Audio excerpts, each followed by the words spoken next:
This is a HeadGum podcast. This week on the program, did Donald Pleasance actually kill that cat on set or what? It's You Only Live Twice. I'm Andrew Jupin. Stephen Shadak. Eric Siska. Chris Cabin. And we hate movies.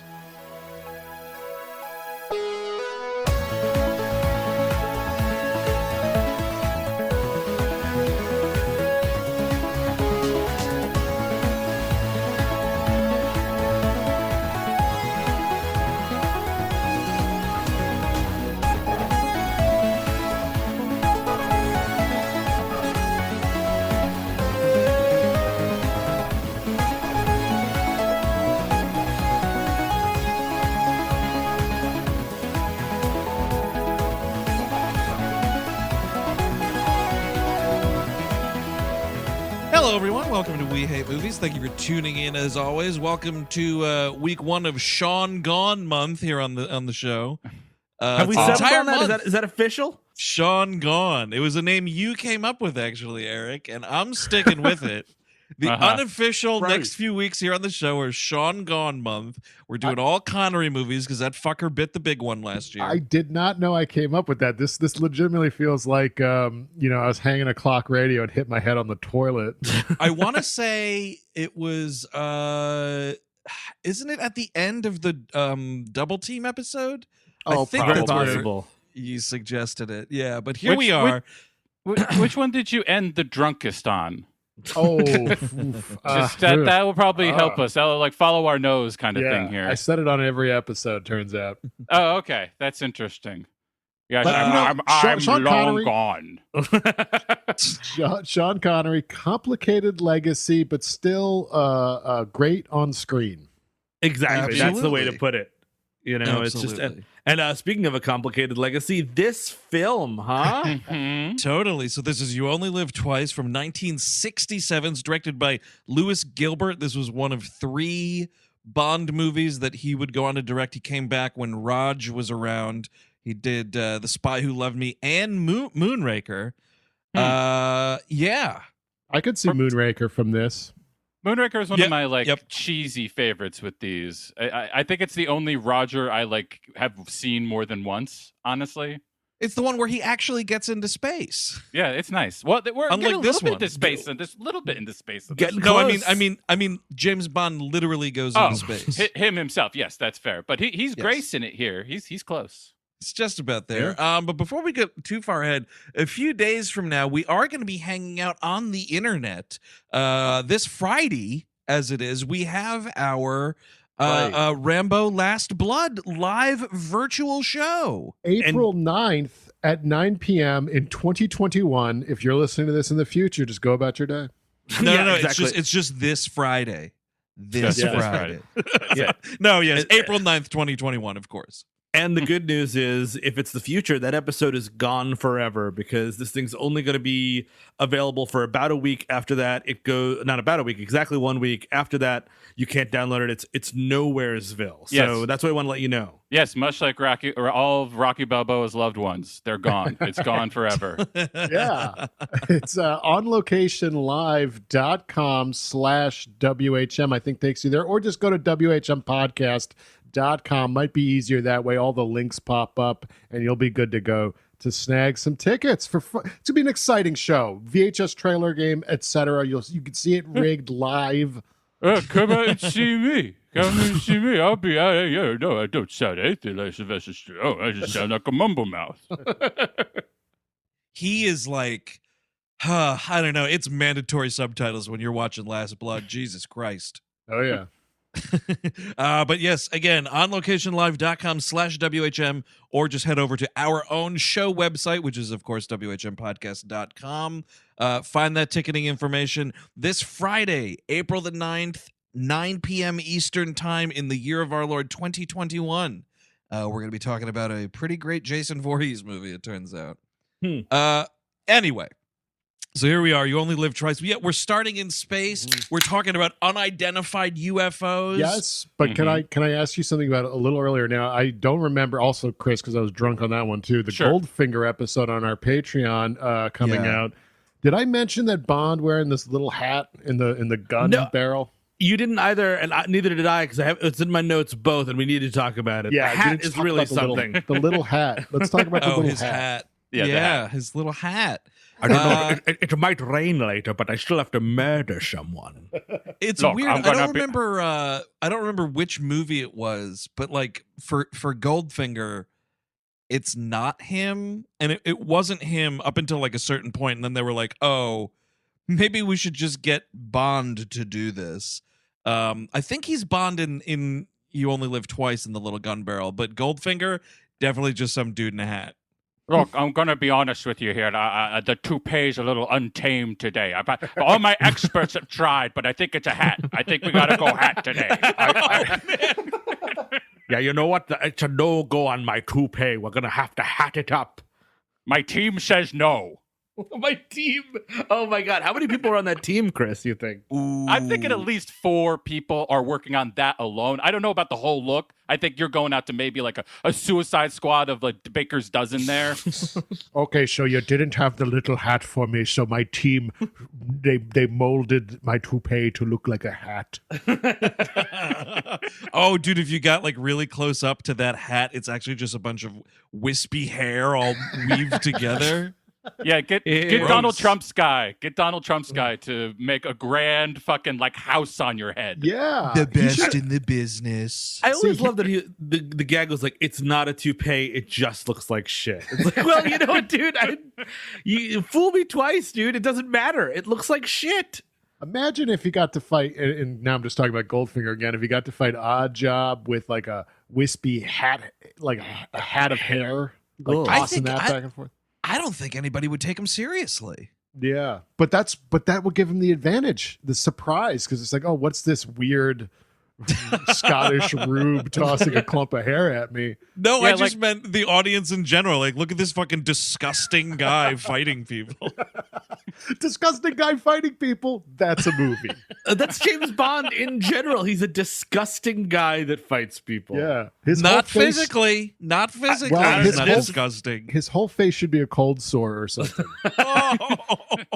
Oh, yeah, me and my harpies are gonna fucking kick your ass. I know. Don't touch my face. It flames it. Oh.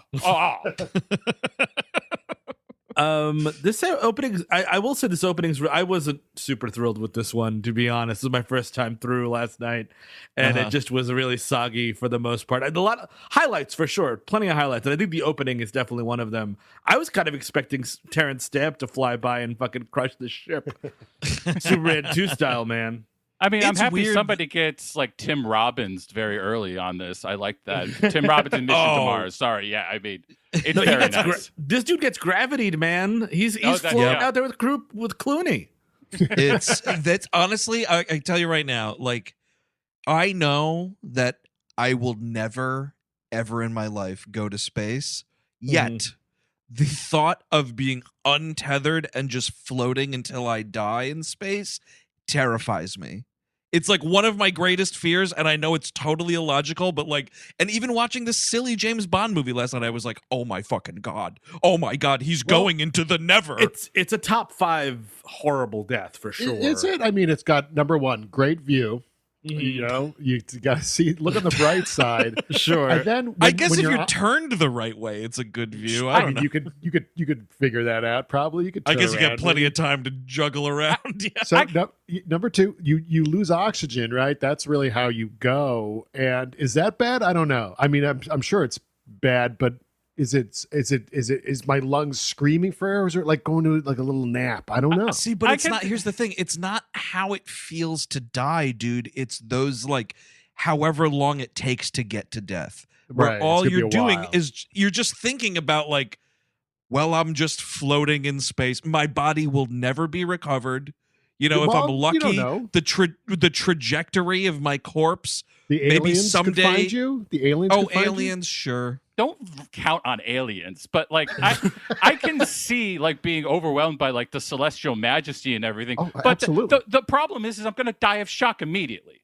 Like this, like always, like you always have to forget that shock actually Right. exists in the You- real world. you get, would like, die immediately. 15 heart attacks at once, knowing Yeah. what your fate's going to be. Yeah. You're gone. My thing is the boredom of it, though. Like, on like I don't like going to.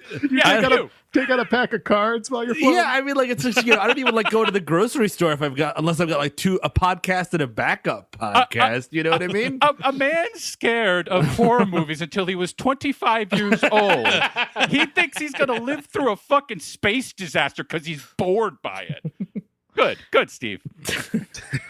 Just like fucking the next day, I'm like, I guess I'll give Marin another try. Christ. Yep, had 38 heart attacks yesterday up there in space, but no biggie here for Steve Sadak, bravest man in the world.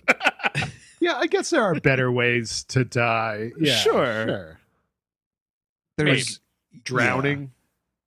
I don't know. I'm just Better? saying. I don't know. Good view down there too, right? You get some weird fish. I guess, but in all likelihood, it's getting dustied up. You're not getting a clear view. Well, Yeah. yeah, or I mean, you are getting a clear view, but there's no fish because it's at like a public pool or something. Oh, yeah. Sure. You're getting drowned by someone else in a public pool. That's had to have happened to people. Of Absolutely, course man. it has. And can we tell their stories on film? But yeah, I love that. It's some Americans. One guy goes off for like a kind of a space ride there. He's tethered to the ship, and then this other ship Pac-Man's it, which is pretty awesome. Pac-Man's the first ship. Russian intrigue. Oh man, it is totally great, and like the ship closes around. I mean, like this thing is just gone, and that's the other part too, right? So it's terrifying for both of these guys. The one guy just floating untethered in space for eternity, that sucks. This other dude, until like eventually he's, we learn it later, doesn't matter, but like rockets back down and lands in Japan and everything, and he realizes that like indeed these are just people that kidnapped him and not fucking aliens, because that's the other thing, right? Yes. That guy that entire time is like, I have been abducted by aliens. Yeah. The radio was like unidentified flying object right behind you. Yep. I honestly thought I was about to be digested. That's what my brain went to. Honestly, I went to a mouth of a kind. So like we cut to this I get it's not the United Nations, it's some sort of like world powers headquarters, I guess. And it's like the US and the USSR fighting over who fucking stole the ship. Like the US is like, you Russian bastards totally stole our spaceship. And then the UK is right in the middle, like, now hold on a second there, old boy. We don't quite believe that our Russian friends over here may have stolen your spaceship. What reason would they have to do that? And America's sitting there like, the space race? Yes, as famously reasonable people in England. Yes, oh, you barbarians in the United States and the USSR. Unlike us here, beautiful Brits who have never conquered anything. Settle down, you two animals. The streets of London are paved in blood. I mean, all streets are paved in blood for sure. Oh, yeah. But Totally. yeah, I mean, it's just, and obviously Americans are pigs in the USSR, and now Russians are pigs too. It's just a touch rich from the British to sit there with their fucking tea kettle and be like, quite. But it's kind of funny, dude, because like this UK representative here, this ambassador or whatever, is like, but the way we see it, we're also suspecting some other people we hate quite a bit. The Japanese may be involved. Yeah, because and they're like, well, I guess Britain's gonna have to solve this one again. Totally. Our man in Hong Kong is working on it right now, they say. Cut to what I think is the absolute most reprehensible first line James Bond has in a movie. Holy shit. It's bad. Why man. do Chinese girls taste different from all other girls?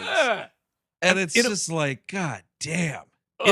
On one, like, I almost with this movie want to be like, it's kind of at least cool to be like that we can that like we can show a white man kissing an Asian woman. You know what I mean? I want to get there, but it's so gross every step of the way that you can't get anywhere fucking near it. Well, when you say that line and then immediately like, and then there's a line about like, oh, I'm Peking duck. Oh, Yeah, he's just that's like, oh, you know, and she's like, oh, I just think that's something. And she said something like, you know, that's just something Americans feel like, well, I like everything. I like Russian caviar and Peking duck. And it's like, dude, shut the fuck up. Yeah. And thankfully, he's murdered pretty quickly. Which is I do just want to say really quickly, the actress here is Tsai Chin, who big actor in China. She also, I don't know if you guys saw this movie, it was a very like tiny footprint last year. She's the titular grandma in the totally great film Lucky Grandma. It's this awesome movie that came out last year where she plays this woman like a Chinatown, New York City grandma Is who it like a goes Granny Shagger type of thing? I'm just trying to call the plot before, I haven't seen it, so. no granny shagging of any kind, but she goes to a casino like on a bus trip, and on the way back, like she's sitting next to a dude who's got like a fuck ton of money with him, and the guy dies, and she takes the bag of money, and then like gangsters are after her. Oh, that's Totally cool. totally fun. delightful movie, and she's fucking awesome in it. And when I was looking at the IMDb, I was like, holy fuck. I mean, she's had a pretty is good also career in- here. Big career. She's also a bit role in Casino Royale, Yeah. the Daniel Craig one. Not That's cool. playing this character. No, anyway, okay. sorry about that. He is indeed shot to death because she fucking flips this Murphy bed. It's a goofy Dick Van Dyke thing. It's a Murphy Bed Massacre, man. Murphy Bed Massacre is a movie that I'm going to pitch right now. would be Ooh, so yeah, good. dude, it's kind of like Deathbed, the bed that eats, but it's just a Murphy bed. Well, we can combine like a lucky grandma trying to shag into that movie. They can eat grandmas that try to shag. I kind of always wanted a Murphy bed, honestly. I always thought it was going to be cool. Like you know, like, declutter. yeah, not even that. Just like, I can fold my bed up. That's kind of fun. That's not a declutter thing. That's a delife thing. I'm separating myself from life. Therefore, I get a Murphy bed. I could see it now. Like your mom's like, Steven, make your bed. And you're like, just flip it up into the wall. Yep, exactly. None's the wiser. Yeah, you have to be an Eddie Valiant type. Like, you have to be literally like, I'm talking to cartoons all day and they're paying me. I think Eddie Valiant had a lot to do with this, Chris. You're right. I bet. Well, Steve, you might be in luck though, dude, because I don't remember where it was. There's always a lot of HGTV onto this house and whatnot. At some point, or maybe it was something I saw on Instagram or whatever, I think maybe they're sort of making a comeback. Ooh.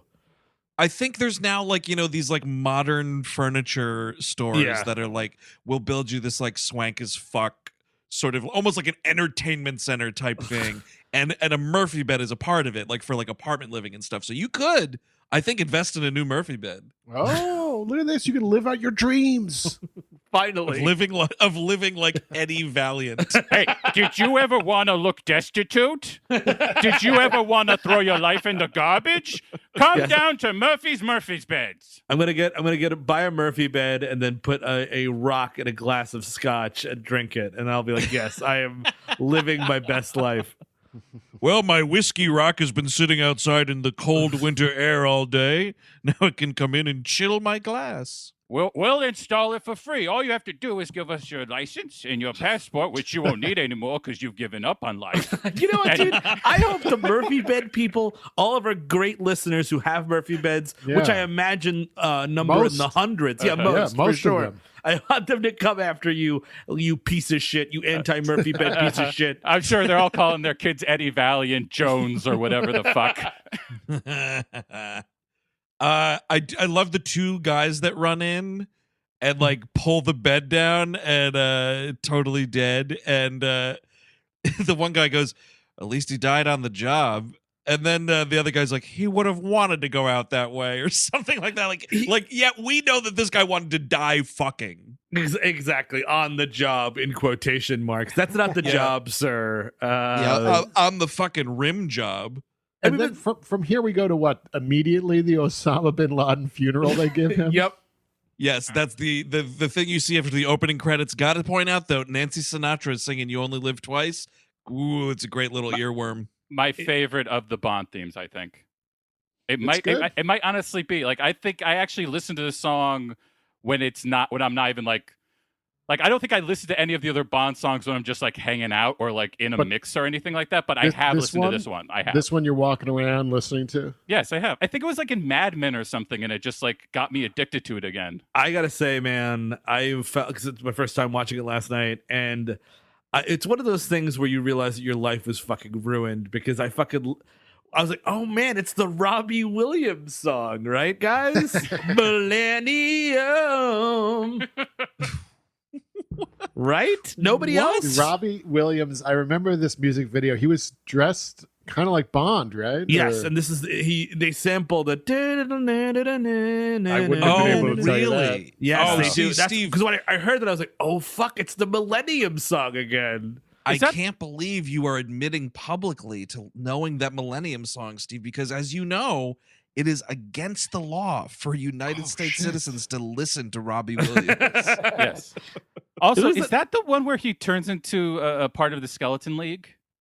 I can't remember the video that I think it was more champagne and such. Maybe he's wearing a skeleton. I'm not sure, but there's one where he's like ripping off his skin and like ripping off his flesh, and then he turns into a skeleton man. Oh no, that's just you listening to his music. Yeah, I mean, I was rending my flesh, but I thought he did it too.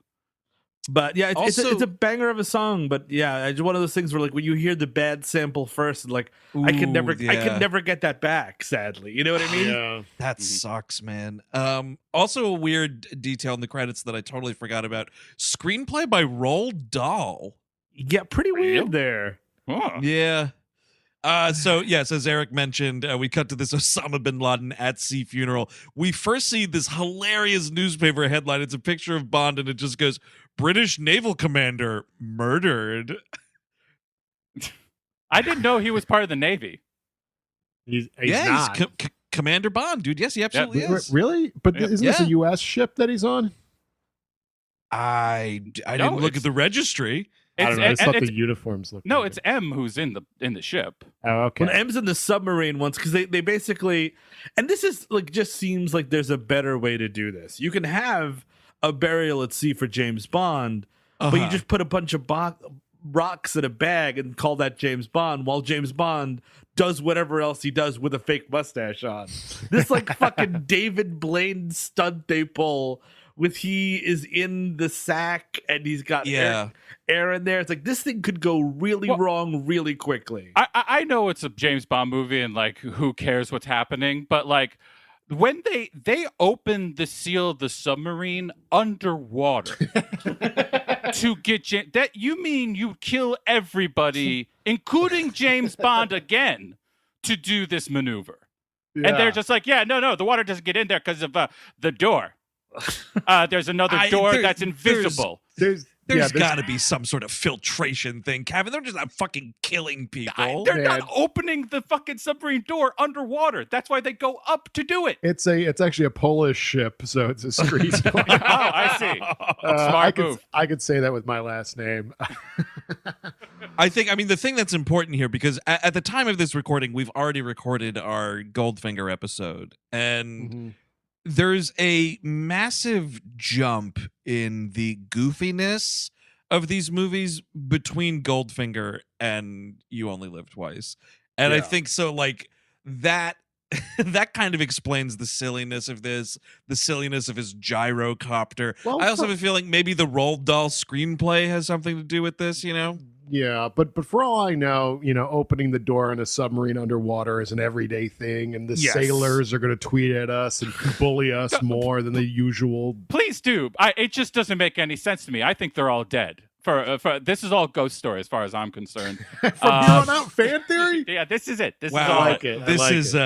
This is really low, Cabin. I Death never dream. thought you'd just maybe a death dream. You'd create a stupid fan theory like I'm unbelievable. Here, hey, man, it's in vogue. Let's do it.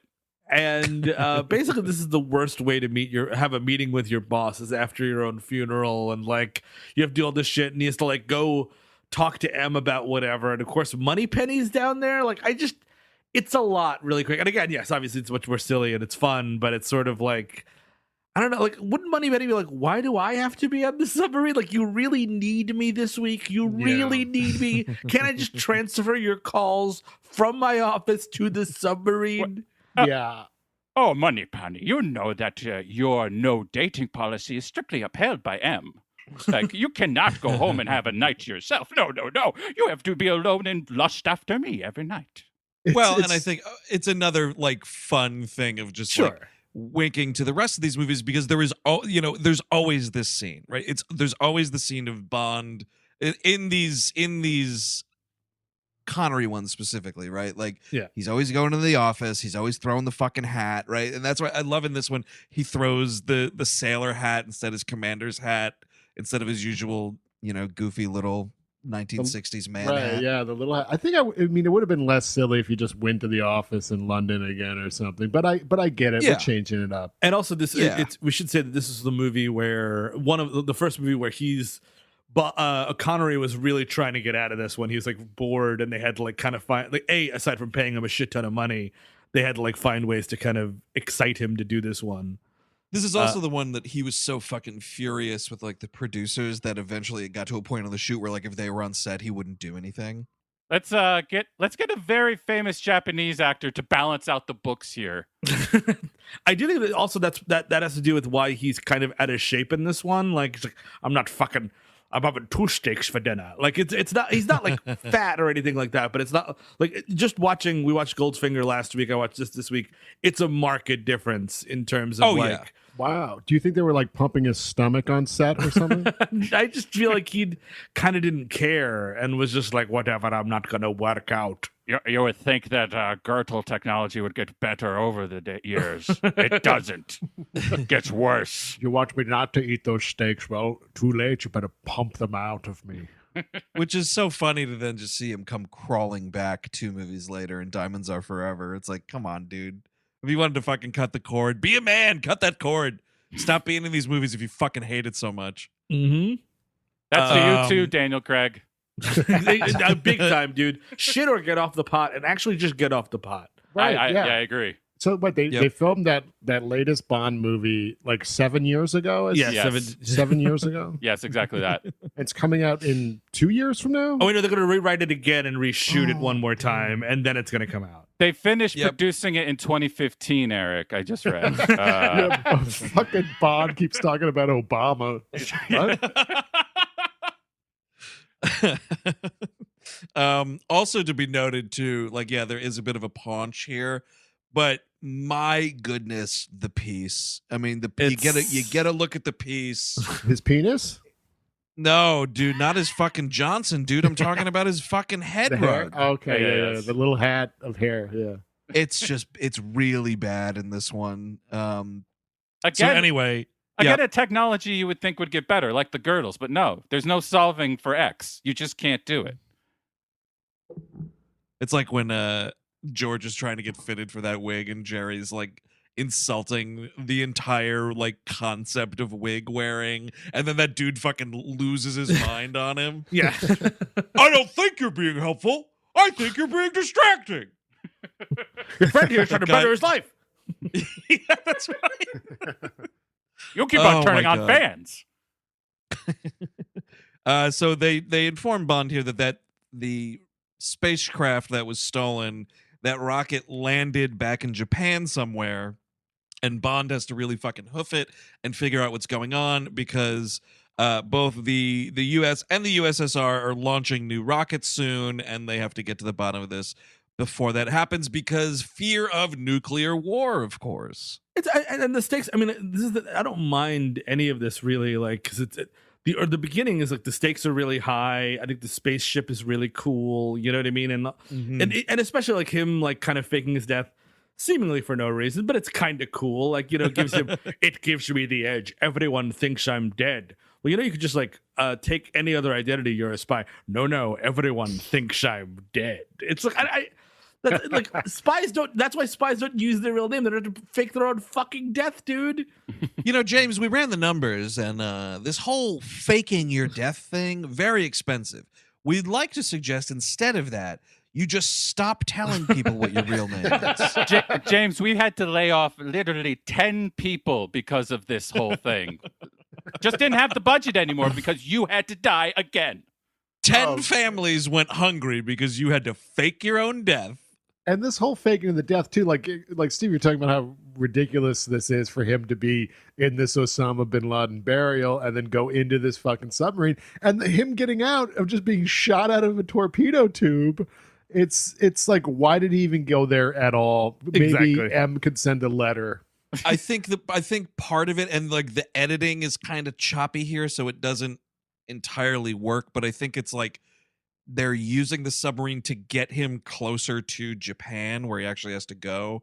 And I guess just their logic is like, well, underwater travel, no one's gonna see him, as opposed to like if he was, I don't know, getting on a plane or whatever. Because alternate scene idea. I'd like to book a ticket to Japan, please. My name is Mr. Lond. There you go. No one knows who I am. I'm Rames Lond, and no one is any the wiser. Rames Lawn. But you know what? That didn't fucking happen because he gets shot out of this torpedo tube hilariously. And we are in Tokyo. Gotta love it, man. I mean, I always appreciate all the on-location filmmaking here. It's really cool seeing Tokyo in the 60s like this. The cinematography is gorgeous in this movie. It's for a lot of it. shot by the same dude who did Larry of Arabia. When he fights the guys on the roof and we get the copter shot of the stuntmen going at it, it's just fucking great. Oh man, there's so much copter shots aplenty in this, Eric. What a picture. So we get him. He goes to this sumo match. That's the big thing here, because he's told by M that he has to, when he's in Tokyo, he's going to meet up with the head of the Japanese Secret Service.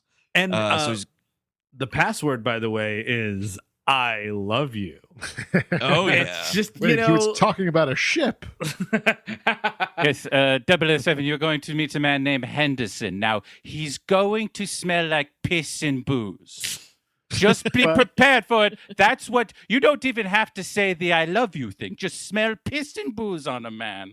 And that's the man you're contacting. And this initial meeting of the usage of I love you is during a sumo match. And it's just great seeing big boys like getting into a shoving bout. It's fucking fantastic. I'd love dude, this was some intense sumo wrestling here. It man. was. This should be a sport for, I mean, I know it is, but like it should be a popular one in America. I would watch it. Yeah. Or just like dude, broadcast. Can you imagine some fucking? I mean, Steve, yes, I cut you off, but your suggestion much better. Broadcast Japanese matches do not have some American ass Larry the Cable Guy motherfuckers going at it. I don't need to see that shit. See, the thing is, it's better than MMA because it's so violent and stuff. But if we got like some husky boys shoving in the backyard, Eric, I think you're onto something here because everything is in cycles. We've been missing backyard wrestling, backyard sumo wrestling. Yep. Oh, we've got a bunch of big boys down there. Why don't you all just try to shove each other outside of a ring made out of Mountain Dew bottles? Yeah. And shove your buddy Terry until the Taco Bell comes back up. That's the difference. I think like sumo dudes are like, it's a clean kind of a fat. A lot of fish, a lot of grains, a lot of sake, a lot of beer, all that stuff. I got to get some good fat. As opposed to like some fucking Taco Bell nacho cheese slippery fat, dude. You do not exactly. You're totally right. Because what the fuck will we do here in a match like this, right? Like in sumo, right? One of the ceremonial things is the two competitors toss some rice out onto the platform like before they start going at it. What the hell are we gonna do? Goddamn nacho fries? Just throw some nacho fries on this fucking terrible country? An appetizer sampler platter. Get some mozzarella sticks, some goddamn loaded potatoes. Can throw them out there on the floor. Oh, you could slip on a chicken wing and we fucking add a little something to the match. Here, look, Hardee's is looking for a way to like avoid bankruptcy for the 78th time. Why don't you fucking get backyard sumo wrestling and just like shove out the old roast beef while they're fucking entering the ring? Oh, shove out the old roast beef. Turn every Hardee's into a sumo wrestling arena, like maybe like an outdoor one in the parking lot, and that Hardee's itself, all it does as a function now is to feed the sumo wrestlers. Yes, we got the meat and we got the fucking sumo wrestling. They're all just like, how you watch sumo wrestlers like eat rice with chopsticks. You see like them like just eating curly fries by the handful while they're ready for the match. Absolutely. It's a different dude. It's different, man. The smell alone is so different. It's so different. like it's like the hot dog eating contests and stuff like that. It'd Sure. be better if they were shoving each other during it. Absolutely. Oh man, Joey Chestnut's just fucking pushing people. Yeah, he's not fucking around. I do love this Henderson dude, and Bond having to like test his wooden leg is really something. Oh, to make sure that's the dude. And Yeah. interesting Bond trivia here, and I will try not to inundate this episode with too much more of this. Henderson, played by Charles Gray, who's a dude he's in Rocky Horror Picture Show, the movie, which is funny. But Oh, it's that guy. Yes. Okay. yeah, the criminologist. Yeah. Yes. He goes on, because Blofeld is the villain in this movie, played incredibly by Donald Pleasance. He goes on later to play Blofeld in a different movie. Oh, really? Wow. Which So one? I forgot that, and when he comes on screen here, I was like, "Fucking Blofeld, Henderson, what?" Diamonds forgot are it was- forever. Yeah. Yes, yeah. Oh, cool. Wow. A lot of people have played Blofeld because what after this movie is on Her Majesty's Secret Service. And Yes. yep, that's Telly Savalas doing it. Yep. Yeah. Great performance by him in that. I actually really like that movie. I mentioned it on our Goldfinger episode as well. But yeah, so he meets Henderson. Yeah, I love he takes the cane and whacks that wooden leg, kind of great.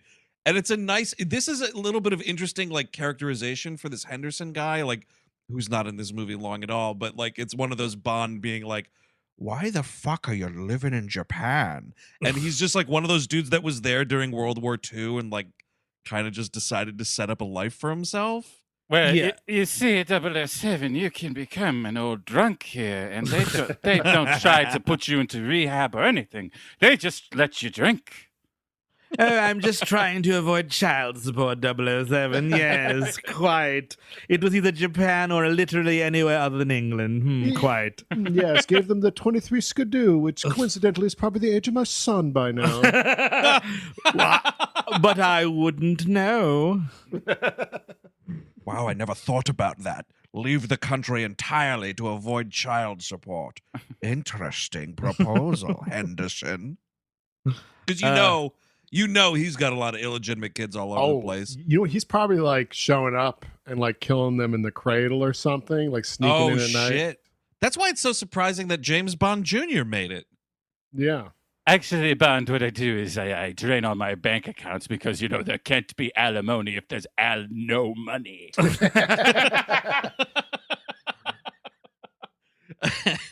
If that was said with like some sort of American accent and not an English accent, that's a Jeff Foxworthy joke. I'm tried. Jeff, I'm for hire. Go ahead. Get in contact with my people. Before he's almost immediately assassinated, Henderson tells Bond that he has to meet the head of the Japanese Secret Service, whose name he gives him is Tiger Tanaka. And then it's like the dude stops mid-sentence and Bond is like, oh, I've seen this before. And he goes up and like, yep, knife right through the back.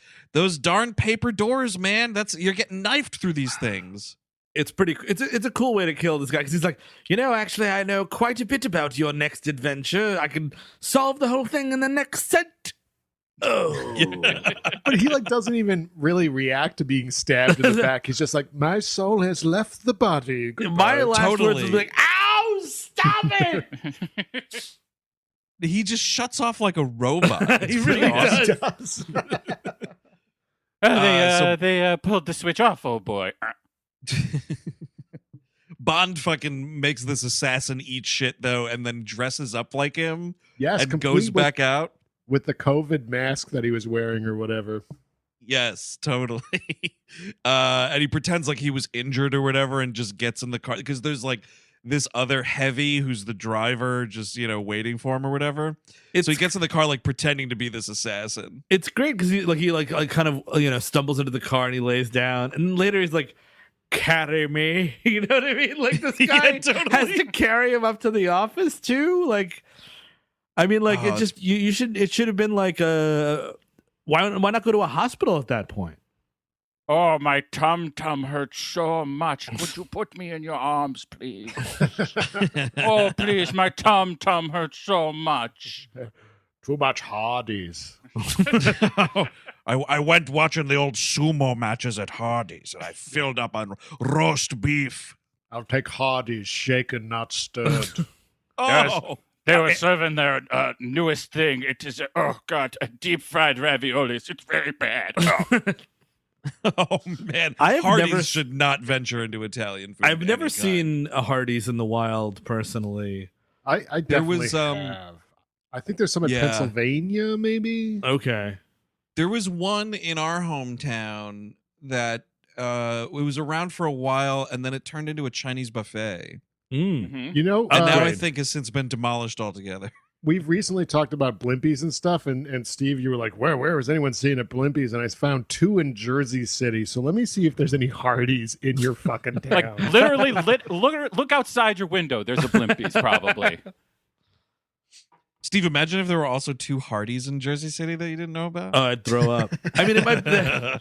I feel like Hardee's also gets kind of Kentucky Fried Chicken, Taco Bell kind of a situation. You know what I mean? like the combos. yeah, like one of those. Sorry, yeah, Oh, there are like no, it's a Hardee's and a KFC? Yeah, No or a Hardee's and a whatever. no Right. locations in Jersey City.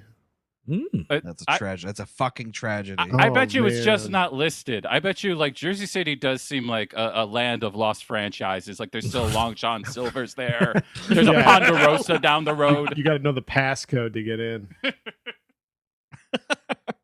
I do love like when the dude puts him down on the couch, like he opens his eyes like surprise and just starts fighting this guy. You said this guy was the Rock's grandfather. Did I get that right? Yes, this is High Chief Peter Maivia himself. Just playing this nameless stuntman in this movie. It was his only movie he was ever in. It's a pretty cool Wow. fight. It's a furniture fight. We're throwing chairs and tables at each other and like Dude, he is full on hitting lounge couches. Bond is hitting this man with a couch. Yep. Like a I like- whole couch. I am really into furniture fights. Like the Haywire Fassbender, thou who shall not be named terrible person in Haywire. That I thought was great, and there was a lot of furniture fighting in that as well. So Hardee's update. Oh Thank you. Jesus! I searched for the nearest Hardee's near me, and Google's like, "Would you prefer Roy Rogers or Burger King?" But Are you sure you want Hardee's? You don't, right? Pennsylvania and Delaware seems to be rotten with them. Got it. You know, those are probably a lot of what do you call it there? Road stop. Yes, yes. Rest stop. Rest stops. Yeah. Yeah. Oh, yeah. Take a That's piss, definitely get a where you want to Hardee's. be. That's definitely where you want to be eating Hardee's as a rest stop. So when you're on the road again for another 20 minutes and you get fucking diarrhea. Hey, Eric, let me know what's going on with Boston Market. No, Okay. do not. Dude. This There- There's a cannot be this Boston. There's a. episode. I know that there's a Boston Market everywhere. in Chelsea. It's on 23rd Street, and as of when the fuck. So like around Valentine's Day, that Boston Market on 23rd Street is still in business. See, Eric, you didn't even look it up. Andrew's got the information Well, right here. you know what? Well, because he jumped in, he was correct. But I know that Boston Market's still around because I see one all the fucking time in Fishkill, New York, Oh, when I'm Oh, there driving you go. around doing my business. Looking for Hardee's. it's not over. Boston Market is everywhere, Chris. Oh, There's is it? Boston Market by you. I don't know if there's one near me. There's I haven't by seen one you. near me. Where is it? I'm at your house. You're not at This my. is- Hi, Eric. Pick up- Hi, here, Eric, no, get no. out of my driveway. Answer the phone. I'm calling you from your house. So Bond goes to Tiger Tanaka's hideout. You know, he beats the shit out of Peter Maivia. There is a weird, like, he's so winded from this fight, he has to pound vodka really quickly, and he's like, bah, Siamese vodka. Bah. I And do he's just love like, this. This was sort of like your Murphy bed discussion. That the way that this bar opens up, it's like a whole appliance. It's Yes, this I like whole- that. It's like a whole room that is this little bar. It's awesome. Man, some good bar furniture like that for the old homestead. Mhm. Yeah. Like a sideboard, a legitimate sideboard. Imagine this: you pull up, Yes. you open up the giant doors, and it reveals your own private Hardee's. Ooh. Duh. Oh man, it's like Richie Rich but gross. Yeah. You can't sell that house. You cannot sell that house. Well, it's beautiful and the price is right, but it definitely had a Hardee's in here at some point. I cannot get that smell out. Hi, I'm Cashy Cash. I'd like a Hardee's in my new home, please. Cashy Cash. I mean, I like the open floor plan. The kitchen needs a little update for sure. I think the Hardee's, I think we can get rid of, right? No, it has to have a Hardee's. It has to have my daddy. A Bucks Cash will really need it. Bucks Cash. Look, I'm telling you, when we started house hunting, what did I tell you my 3 things were, right? An open kitchen, a redone converted basement, and it has to have a Hardee's in it.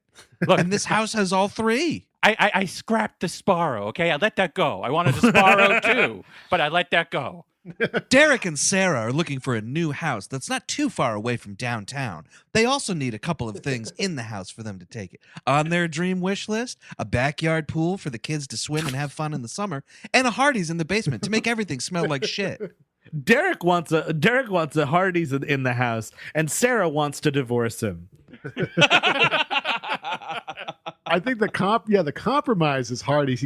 He wanted a whole mall food court in his house. Yeah, which that's honestly, going through the pandemic, hopefully it's over eventually. But I kind of want, like, if I could just attach a mall to this my little apartment and like walk around a mall. Very good. Pretty great, dude. All I want to do is eat like lonely George Lucas noodles. Absolutely. That's what I want to do with my life dude. now. So just let me do it. A stranger in a crowd. Yep. Just like sit in a food court, quietly eat some Panda Express, a fucking flat, kind of too warm Diet Coke. Like, yep. Just a good mall food court meal. Yeah, the syrups run out of the Coke a little bit, so it's mostly just fuzzy water. Just quietly doing the Watto voice to yourself. Oh, yeah. So, I mean, this is what the movie sort of like. The first segment of the Japan stuff is really cool. We just need to get to Blofeld so much sooner because it starts to sag around here. It does with sag. the ins and outs and going back and forth between really incredible offices. But I love teasing out of Blofeld, and Sure. we just see the cat first forever, and eventually we see him. The funny thing, though, is like you don't even get a whiff that there is another villain until like over an hour into this movie, That's right? the Because deal. he eventually meets the chemical magnate Osato, and you're like, oh, so this dude's the villain. And then like an hour and something goes by, and then then that's the first like petting the cat, and you're like, oh, there's another villain here. Got it. Well, this is one thing I will say, like the underground lair that we get to that made me think of Roald Dahl. I don't know if it's just because now this movie is like you were saying, Andrew, that like Austin Powers this is one that it really ripped off. Mm-hmm. And like also Yeah. like The Incredibles, I think really had a lot of the island stuff they do has a lot to do with it. I thought that was very similar. And like there is a very imaginative thing to the underground lair. Oh, yes. I think it's also Hank Scorpio's Yes. layer in Yes. The Simpsons, for Yeah, sure. yeah, yeah. This Right. becomes very much like that sort of prototypical Bond thing, but this movie has so much like weird racial stuff that it's not exactly the one you think. You know what I mean? Like in a way, this sort of is the most prototypical Bond movie because you have Blofeld, you have this great sequence with this underground layer and all this stuff, and the piranha, and you're like, oh, that's a Bond movie, right? But it's like, yeah, but the racial stuff is sort of like you put it in the back there. Yeah, there's a lot of like tugging on your collar here. Although I will say, Tiger Tanaka, played by the great Tetsurô Tanba, dude yeah. was in a million things. But to do a quick like survey of his career, right? He was in Harakiri, and then also in 2003 he's in Takeshi Miike's Gozu. So like, Woo!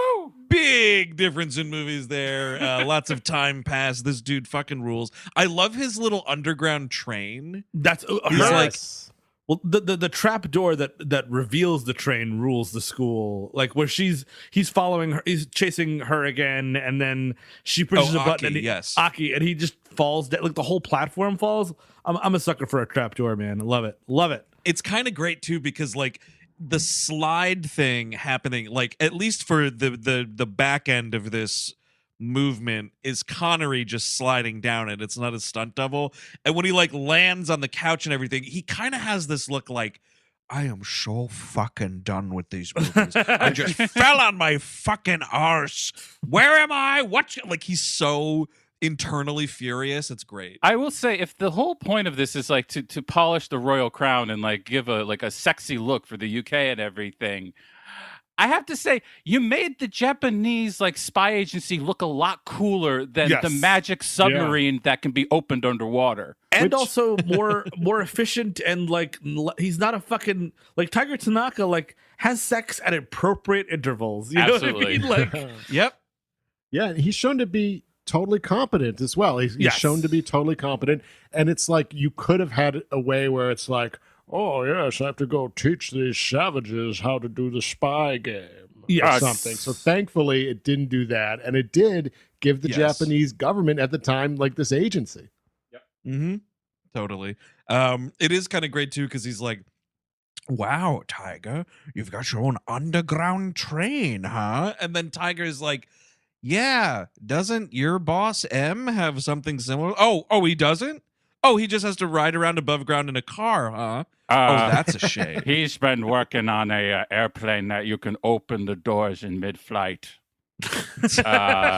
So we don't have these underground trains, sadly. It's a real Homer Simpson, Frank Grimes, like, you've been to outer space? You've never been? Like, yes, totally. Doesn't everyone have their own underground? Oh, I'm sorry. Oh, God, that's embarrassing. Sorry for you. Underground trains. Look at you, Simpson.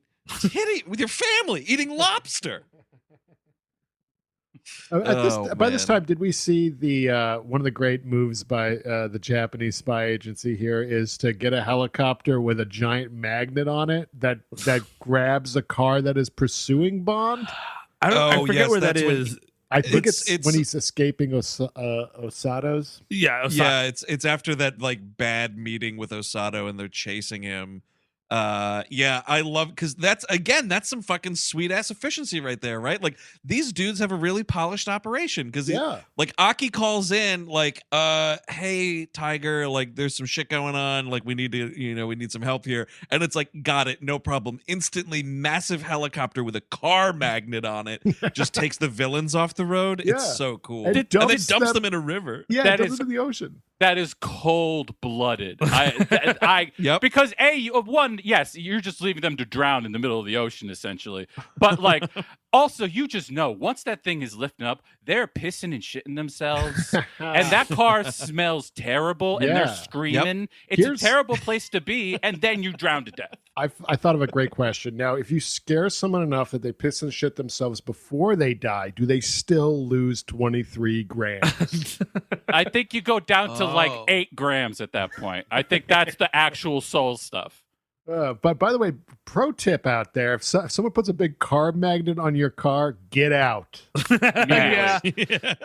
Even if it's like 20 feet, you just want to jump. Just if you break your ankle. Exactly. Yeah. It's you don't want to go where that car magnet is taking you. I do love that this seems at least like they did this for real, at least a little bit. It doesn't seem like what do you want to call it? I think this is a car dump, dude. I think it's an absolute car dump, totally. Which is pretty dope. It is, but that's got to be a thing where it's like, all right, everybody, get ready, because like the second this thing hits the water, you have to get out there and like grab it.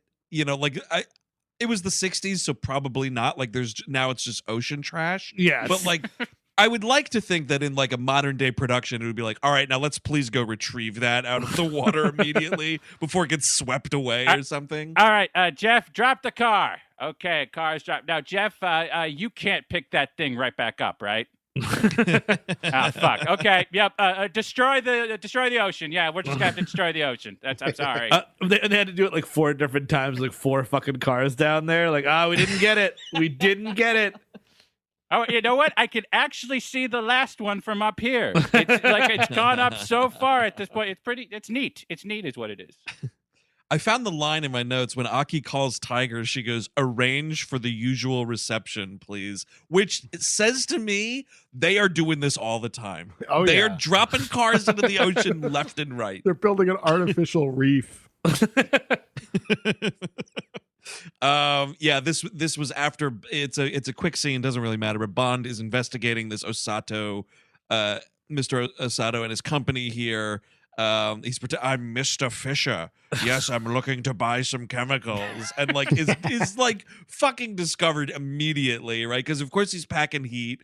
And Osato sees this on like an X-ray machine that he has in his desk. Pretty badass. I would like some of your most illegal chemicals, please. Oh no, my name is Mr. Fisher. That Mr. Bond, I believe he died quite some time ago, yes? Oh, and that rotten James Bond, you know another thing about him, Mr. Osato. He hated chemicals. I, Mr. Fisher, love chemicals. Well, then you'll drink some, won't you, Mr. Fisher? Oh no, I don't. I never drink in the morning. What am I, some sort of sex-crazed alcoholic like that Mr. Bond? Try this is our new windshield wiper fluid. One question. Will it fuck me up? Because I'll drink whatever you got if it will fuck me up. How ripped am I gonna get off it?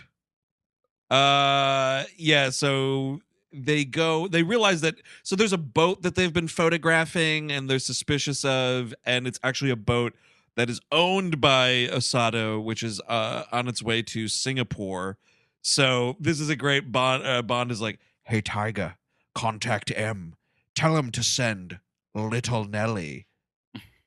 And her father, yes. Yeah, oh, and make sure that father comes to little Nellie's father. And so they follow Aki and Bond, make their way to like a dock where this boat is. They get jumped by a bunch of henchmen right here. It's a pretty good chase. This is, Eric, where you were talking about the awesome copter shot. Oh, yes, yes. Bond like runs up on this roof and all these dudes are following him. And then the camera, which is seemingly like it's such a great shot, like seemingly on the roof, just takes off into the air. And like Bond is running across this roof, fighting all of this guys. It's a fucking totally awesome shot. It is really cool. It is really, really awesome. And then Bond, to escape the scenario, does a bunch of like Assassin's Creed's jumps. Dude, he does a triple Lindy. Yeah. It's kind of like Help, but an action movie. You know what I mean? Like all these people are chasing him. You're totally right. Sadly, it's all for naught because he just gets clobbered in the head when he gets down from the roof. It is kind of a funny thing, man. I had a good laugh right here. He's like, oh, beat all of them by gracefully jumping off this roof onto all these soft platforms. Dunk, like some dude out of nowhere just fucking nails him, which is pretty great. But this is, he's now kidnapped and being held hostage by, this is Helga Brandt is the character's name. They're referring to her by number 11 mostly. That's her Spectre designation. But this is also Karin Dor, German actress from Hitchcock's Topaz, by the way. She's like kind of like fourth banana in that movie. Probably my least favorite Hitchcock I've seen. Not a fan of it. Well, it's that or Frenzy, right? Like the latter days. I like Frenzy. Dude, Frenzy's rad. I gotta go back Family to Plot. Oh, you should revisit, dude. It's his only R-rated film. It's fucking violent and creepy. Cool assassination attempt here, though. She pulls on Bond, taking him up into this plane and then just being like, welp, see you later. Yeah, it's not, I mean, again, like, just shoot this dude in the head. He, like, lands the plane somehow. It's like, well, lady, you didn't do a very great job of killing this guy, did you? You know what I mean? There's that weird, like, wooden board that goes over his hands, like, that'll do it. And I was like, isn't that just the thing they have at movie theaters now, where, like, the arm swings around so you can sit there like a big fat pig with your fucking concession items? And here's the thing. I'm not a fan. I don't think anyone should be fed to piranhas for their failure. But if anyone had to, after this assassination attempt, I'm with Blofeld here, man. You fucked up majorly. Oh yeah. Oh yeah. Well, somebody told her that he was allergic to wood, and that was just a problem that she should have checked that before doing this. No, I got a Woody. Oh no. I do love his like Miracle on the Hudson, like just landing this fucking broken plane on a road. I think it's a compelling little set piece. It is, but she had him tied to a chair and had a scalpel, and then it's like, okay, I have a better idea. Let me get him into a plane, and then I'll jump out and maybe kill myself instead of just like literally stabbing him in the heart right here. Look, I'm too horny to do my job up here. I have to do it in the sky. All right, because they've betted by this point. Yes. Of course. Does he sleep with her? No, I think it's implied. Oh yeah, maybe it because is. he undoes her dress. Yes, he does. Oh, that's right. And he That's says, right. "The things I do for England." That's right. Yeah, because she's like torturing him, and then he's like, "What if instead of torturing me, we could have dirty sex?" What if instead of torture, we do cock and ball torture? Per usual, I'm going to have to fuck for freedom. You're right, because I think he's like talking her up right here, and then it's like, don't you hate having to work for your boss? Isn't that he's so bad to you? You know, we could. I think it's a thing where like he sort of thinks in that moment that he's about to flip her, but that absolutely does not happen. You know, I need a communist Bond where he's just like, "Don't you hate working? Don't you want to overthrow the capitalists?" Join your Wouldn't it be- brothers. Come on, comrade. So let's see here. You do all this work. You kill these people. You're running dirty chemicals, and you get paid what? And Blofeld has a cat. Where's your cat? That's your labor. Your labor's providing the death. Blofeld's not doing anything. When is the last time you've seen Blofeld kill anyone? And that's exactly why you should have sex with me right now. Caveat. When was the last time you saw Blofeld kill anyone that hadn't screwed up one of his plans? You know, Blofeld, he's just got a cue ball up there. I have the good grace to actually try to put a piece of shit hairpiece on. Now, how about you and me do the horizontal proletariat?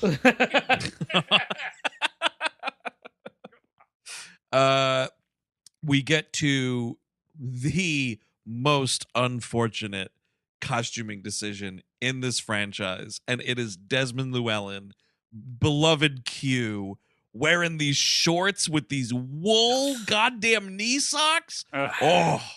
It just looks uncomfortable and itchy as all get out. I like it. I'm sad to actually see a Q. When I asked for a little Nelly and Daddy, I was actually expecting Mr. Epstein to come down here, but I guess you'll do. Oh, and you brought the helicopter. Good. Yeah, I think James Bond killed him in prison, so it wouldn't come out. Yeah. Well, 007, this will disable all cameras in his cell, you see. This piece of chewing gum shall disable the cameras, and yes, you could make it look like a suicide.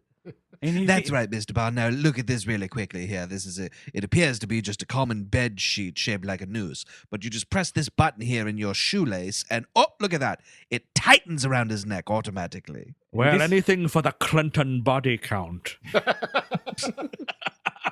Yes. You see this little button? All you have to do is press it, and it will make sure that there are no more jail guards near his cell.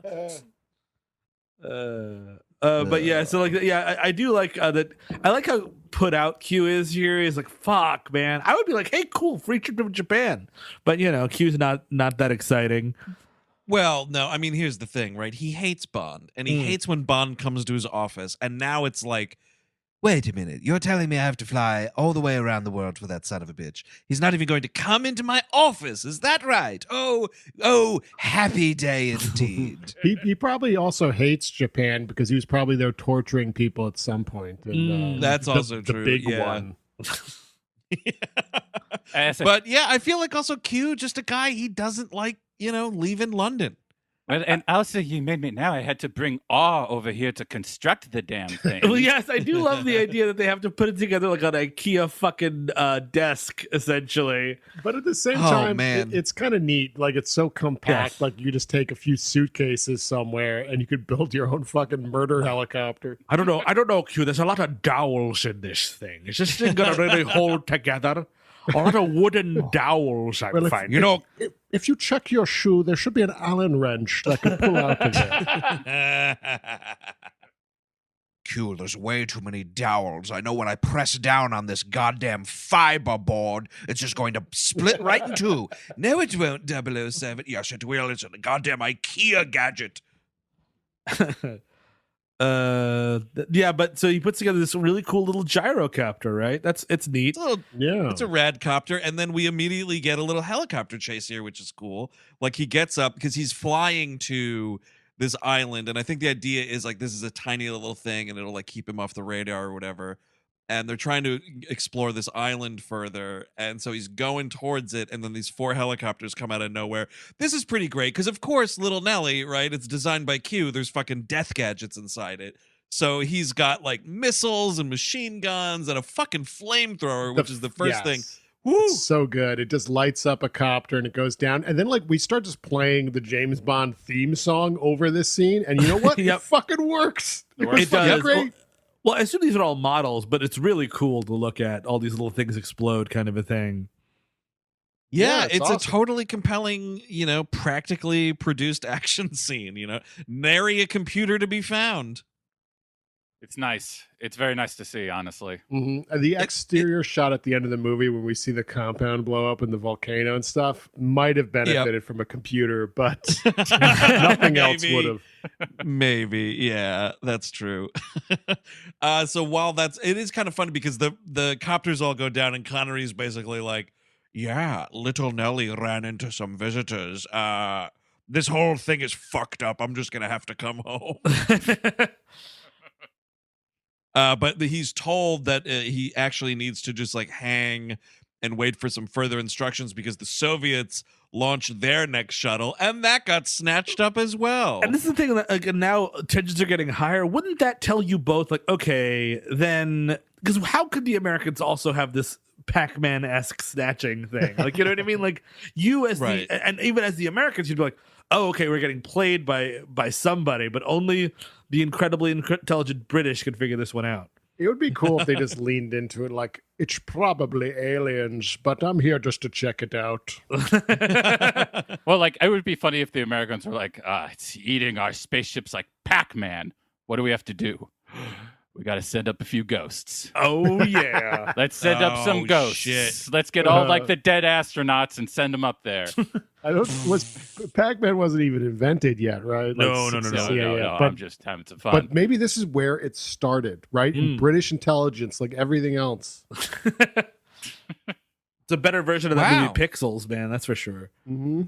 Oh, yikes. Wow. We get we're told there's a quick cutaway. It's kind of funny because it's like, again, these dumb Americans are so hell-bent on this idea that it's the Soviets that there's a guy, he's got some line where he's just like, nah, forget Japan. And then it just cuts immediately back to Japan. This is where it's the volcano hideout. We're introduced to fucking Blofeld in voice and cat petting only. We don't see Pleasance's face yet, but he's giving some orders. He is over petting this cat, dude. Like, you got to let this thing breathe a little. He's like really petting this cat like every second. It's so funny. And then towards later in the movie, when the shit goes down, that cat wants out of Donald Pleasance's arms, and it's amazing. The cat freak out? Yeah, the cat freak out. I'm sorry to jump the gun and talk about the cat freak out now, but it's so good. I was laughing my ass off because like that cat clearly wants to not be held by this man. And then I'm thinking like Donald Pleasance was like popping this cat's internal organs while he was holding it. Oh, absolutely. Because like it's prop really on the film going set. at it, and oh my god, yeah, they didn't get the little ASPCA warning there. They Or threw that approval thing. stamp or whatever. They threw it to the piranhas after they were done with it. The piranhas were real and on set. Yes, there were 24 cats on this set. We just went through them like fucking Kleenex. Get another white fluffy cat. It's like Milo and Otis with the kill count on these things. Oh my god. Oh Speaking dear, of I Japan. accidentally sat on another cat. Bring me another. I can't believe he keeps killing all these cats. He's got 4 minutes of screen time. This is ridiculous. Donald, get your ass off that fluffy cat. Donald, I just don't know how killing 17 cats is method. I don't know how that works. I don't know what that means. Your character's supposed to like cats. Oh, I was reading it completely wrong, it appears. Oh. Well, too late now. He's a cool. I mean, I like the Blofeld thing. Again, it takes way too long to get here, but it is kind of cool to watch. And like, once we're at this facility, I'm like, okay, I'm perking back up a bit. Right. He does have a hilarious line in this first introduction here where he's like, he gives all these orders and then it's basically like, and tell me when this is done. And you just hear him go, I shall be in my apartment. I was like, did you just say your apartment, dude? Yeah. But like, yeah, he's got an apartment in this volcano lair. There's a fireplace. It's very nice, actually. It's it so turns out. nice. I would love to live there.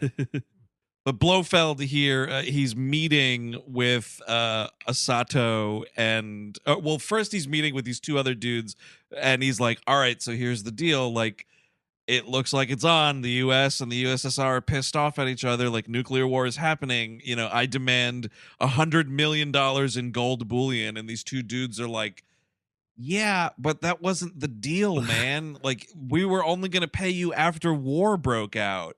And he's like, yes, well, I am a world criminal, you see, so I'm prone to lying to people. And then he's like, oh, well, actually, oh, yes, you're not going to pay me. Okay, totally fine. Oh, let me bring in Miss Helga here. Oh, hello, Miss Helga. Time to die. And it's just it's a very clearly like he's trying to make a message here. Yeah, public execution. It is hilarious, though, because it's like, he's like, so... do you know who that man is? It's actually James Bond. And he's like, and they do the whole like, but he's dead. And he's like, you know, oh, well, it appears not. Did you kill him with that whatever airplane gimmick you were doing? And then like Osato is immediately like, she did it. She fucked that up. Like totally dumping on 11 right here. It's the funniest. Like, no, I didn't do that. I told her to kill Bond, but she had this crazy plane idea. I love. I gotta say, like last week, I was saying I miss fat villains. Mhm. I miss animal execution stuff. Yes. I need more like you have a lion's den that you can like throw like Yep. a small like gladiator pit underneath your apartment because you're a rich Absolutely. supervillain. Just throw somebody in there, something like that. I want more of that. How about you're totally right, dude. How about a good old fashioned shark tank every once in a while? Yeah, like Yeah. Thanos has like a big tub and like stupid gators are like swimming in it and he throws people in one after the other. The shark tank is terrifying when you throw people in there and Mark Cuban starts fighting them and the God. bald Canadian guy. And you have to pitch about some new kind of sunglasses I guess we need. Oh, they're very interesting, Mr. Bond. These new sunglasses. Oh, the only way out of this one, Mr. Bond, is taking a royalty deal. I mean, that's why, I mean, talking about animals killing people, that's why Crawl was such a breath of fresh air, man. Like, I loved just it. watching gators smash up people. Yeah. Love it. That's all I need. Yeah. That's a movie. Now, I still haven't seen Crawl, but like, is this gator like getting multiple people? There's a lot of people. I feel like there's There's- a decent amount of gator kills. in the Yes, film. I think there's some Oh. separate gators that get other people, but the main drive of that film is a gator in like the basement or whatever of her father's house, played by Barry I th- Pepper. Right. I thought it was a movie where like it was just two people in a house with a gator, and it was Yeah. one of those like no other cast Oh, to dude, be like found kind of a thing. gators are like killing people at the gas station. Yes, exactly. What prompts this? There's I'm flooding. interested. It's a flood. Yeah, there's a flood. So the town is kind okay. of beset by gators. Kind Yeah. of. I see. I thought like a satellite crashed or something, and then it raised the dead Yeah. and made gators just go. That'd be crazy. amazing. I think there's like 3 gators. It's like Huey, Yes. Dewey, and Louie or something like that. Oh shit! You know, I just looked up Crawl 2 and it doesn't exist. I'm like, Oh, what the, no. the fuck are we doing here? I should rewatch that. I actually had a Yes. terrible movie theater experience with Crawl. Is that right? Yeah, it was just living my weird podcast life now. I went in the afternoon and it was full of like teenagers with flashlights doing fucking Gremlins-esque fucking shadow puppets. I'm like, they- okay. Wow. Did they bully you again, or did they? No, no, but I am now gonna. I think when the pandemic is over, I don't know if I'm ever going back to the theater on 42nd Street. But yeah, so she eats shit in that piranha tank. They eat her. It's fucking hilarious. That we are introduced to Tiger Tanaka's ninja school, the So good. absolute best. Also- oh, what a great detail. I think he also has some line that's like "bad news from outer space," James Bond. About the latest snatching or whatever. And then we get the ninja Right. school. I want to isolate that sound clip. Bad news from outer space. Bad news from We're outer being space. invaded. Bad news from outer space, James Bond. The ghosts turned blue and the spaceship ate them too. Yep. Satellite has crashed, causing alligators to turn crazy. That's how it works. Turns out the only person that could save you, Mr. Bond, is a father who is, for some reason, stuck in his flooded house with the gator right now. He could not make it to work today. Florida will be a state of gators. It really will It will be, though. truly be a state of gators. Give it 20 years. That's about right. Yeah. But I love all this ninja training. It's fucking great because, like, they clearly knew at the time, like, all right, for the audience at large globally, like, they probably don't know what ninjas are. And of course, this is before the great ninja craze of the 1980s. Mhm. See our commentary on Enter the Ninja, patreon.com/we8movies. But so I feel that they're like, because Bond is like, ninja, you say? And Tiger has to be like, yes, trained Japanese assassins, blah, blah, blah, blah, blah. Like, really sort of laying out Ninja 101, I'll call it. But I am disappointed that we don't ever see anyone in a full ninja garb. Yes. There's a lot of cool, like, ninja. You get some ninja swords, definitely some ninja star action, Yeah, which I mean, appreciate. But yeah, I want the mask. Yes, it's good. Yep. You just don't have the mask and the whole get up. But I guess you get like this tactile, almost like swimsuit version at the end of the movie when these dudes help invade Blofeld. They give him a surgery to make him look like a Romulan. That's the thing. So, I mean, Right. that's something. That is the next movement, which is quite something. Kind of a bowel movement. It is. I mean, the movie does bottom out here. It does. And Chris, you're absolutely right. That's exactly my note as well. It's Romulan. If you ever watch the episode where Troy becomes a Romulan, they look exactly the fucking same. Mm-hmm. He does have a line though that's great, Tiger Tanaka, where he's, because they're doing all the ninja training, he's watching it all, and then they go into like this underground bunker part of it, and he's like, now we will see some modern ninjas, and it's just ninjas with guns. Yep. Now, this is kind of martial arts I can get into. Yeah, exactly. But this is, so he lays it out. He's like, all right, so here's the deal, dude. Like, everyone thinks you're dead anyway, so, we're going to train you in, this is ridiculous. He's like, there's 3 things we're going to do, and this will help us infiltrate this base and, stop Spectre. And he's like, first, you become Japanese. Yikes. Second, train to become a ninja, which in this movie happens over the course of about 72 hours, as far as I was able to clock it. Yep. Bond masters ninja skills. And then the third, for extra special cover, which comes to nothing in this movie, you have to take a wife. Mm-hmm. And it's just like, what? Well, he has to like pretend to be a Japanese fisherman, which, okay, but like he never has to be a Japanese fisherman. It's That's not a the thing. And it never happens.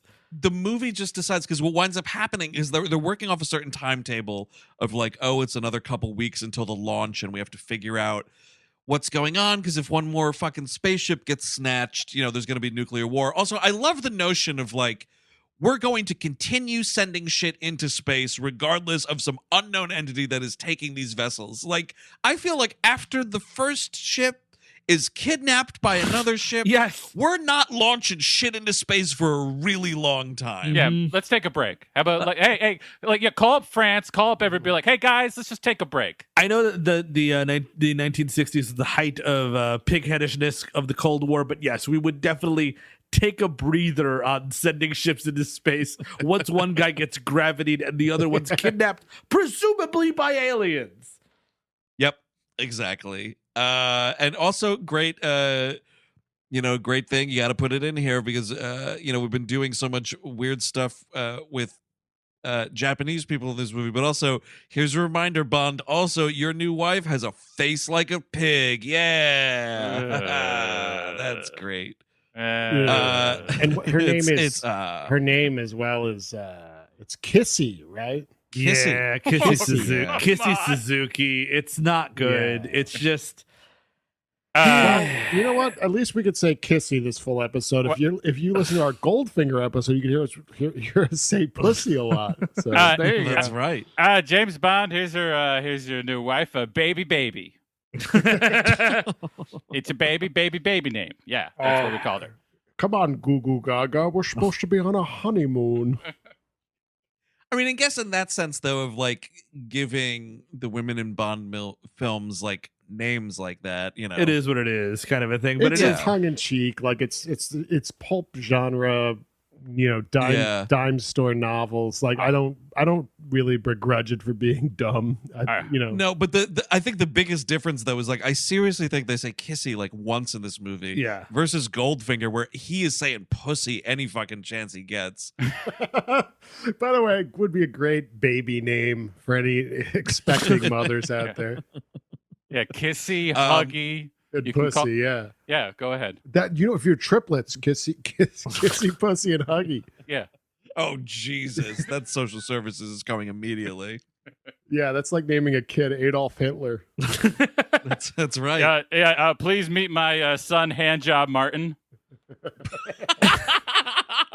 I mean, I will say, Handjob Martin sounds like a boring cop show from the 1970s. no, it does not. You could call him HJ. Or Yeah. Han. HJ works. Hand job, not so much. I mean, because a hand job is just a hand job. That Coming is up on true. ABC next week on the new episode of Handjob Martin. James Garner stars once again as beloved TV cop Handjob Martin. Yeah, he's called that because he's always like he's always like bluffing in card games or something. Now his partner, Fingers Strickland. Well, hand job, we've tied you up, and yes, we've put you in mittens, making your hands useless. Well, my partner Fingers will be deep in use soon enough. See, it could be a show. It could definitely be a show. I would watch it every week in 1970. Here's the thing. Aside from all of the racial uncomfortableness of this entire sequence, it's also incredibly boring. Like, it stops the movie dead. I know that there is an island with with fucking Donald Pleasance and fucking piranha and lasers and all sorts of crazy shit, and we are so far away from it because there's just like a lot of just fucking around, and There's a lot of fucking around. I mean, I'm sorry, a lot of racist fucking around. I want to be clear about that. Sure, It's just yes. racist fucking around. There's some things that are fucking around that aren't racist though. Like there's this the last night, like before the training kicks in and before the wedding and everything, because he's like trying to bang Aki through this whole movie. Right. So he's like, "All right, Aki, there's just one last night before I have to go marry this pig woman or whatever they've been telling me. So let's do it. Let's get it on." And, they sleep together or whatever. And while they're sleeping, a fucking assassin, dude, a ninja assassin comes in the night. Yeah. I've always, this fucking death right here, it's always freaked me out. Like, this guy's got a little, like, ball of string that he, like, lets down in front of Bond's face. And then we're, like, dribbling poison, like, all the way down the little string. Pretty cool. Now, was this also in Gross Point Blank? It was. This is the opening death in Grosse Pointe Blank. That's right. Oh, shit. Yeah. Yes. Ooh, I got to go back to that. That's been a long Same. time since I've seen that movie. I remember liking it a lot. I wonder if it holds up. I'm not too sure. I watched it very recently. It's one of my favorite Cusacks, honestly. I love that movie.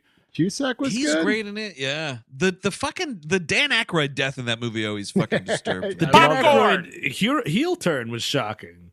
It's like, how Also did Dan that. Aykroyd be the bad guy? Yeah, and he gets killed like he's in Henry Portrait of a Serial Killer. Well, doesn't he Totally, gets, dude. the He gets a Stu marker. That's exactly what I was going to say. Oh, Yes. oh, sorry. Yes.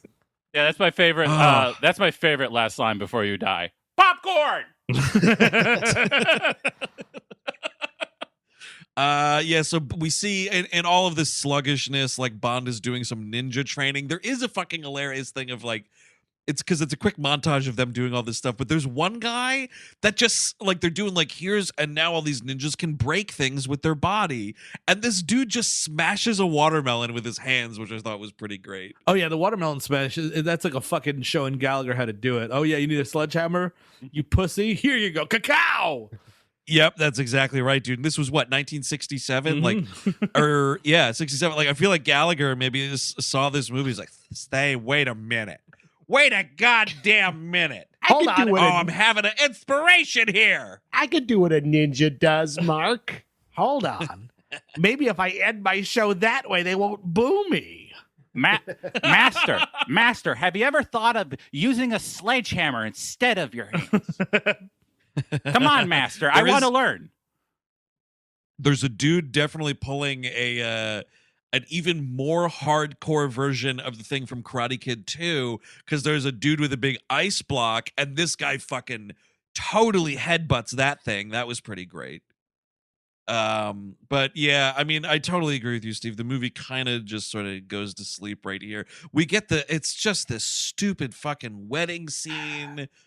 And it's just like it's so we've already had Aki, who's an amazing character, and I mean, like, you know, Kissy is fine, and I'm not saying they're interchangeable at all, but I'm just saying, like, we had a cool badass woman for him to romance. We don't need to swap it out. You know what I mean? Yeah. I mean, Kissy's function in the movie turns out to be like, we're gonna look for this fucking lair, and then when we find it, you just go swim back and tell all the ninjas to bail my fucking ass out. Yeah. Right. Yeah. Well, she also, right. Was I remembering this right? She, just like Aki, like, they both work for Tiger Tanaka. So it's even weirder in that sense that they just decided to like change out the character. Well, I mean, I guess we wanted to kill close to Bond, raise the stakes, because they probably recognized that the movie was getting sluggish, and maybe or it's about to get sluggish.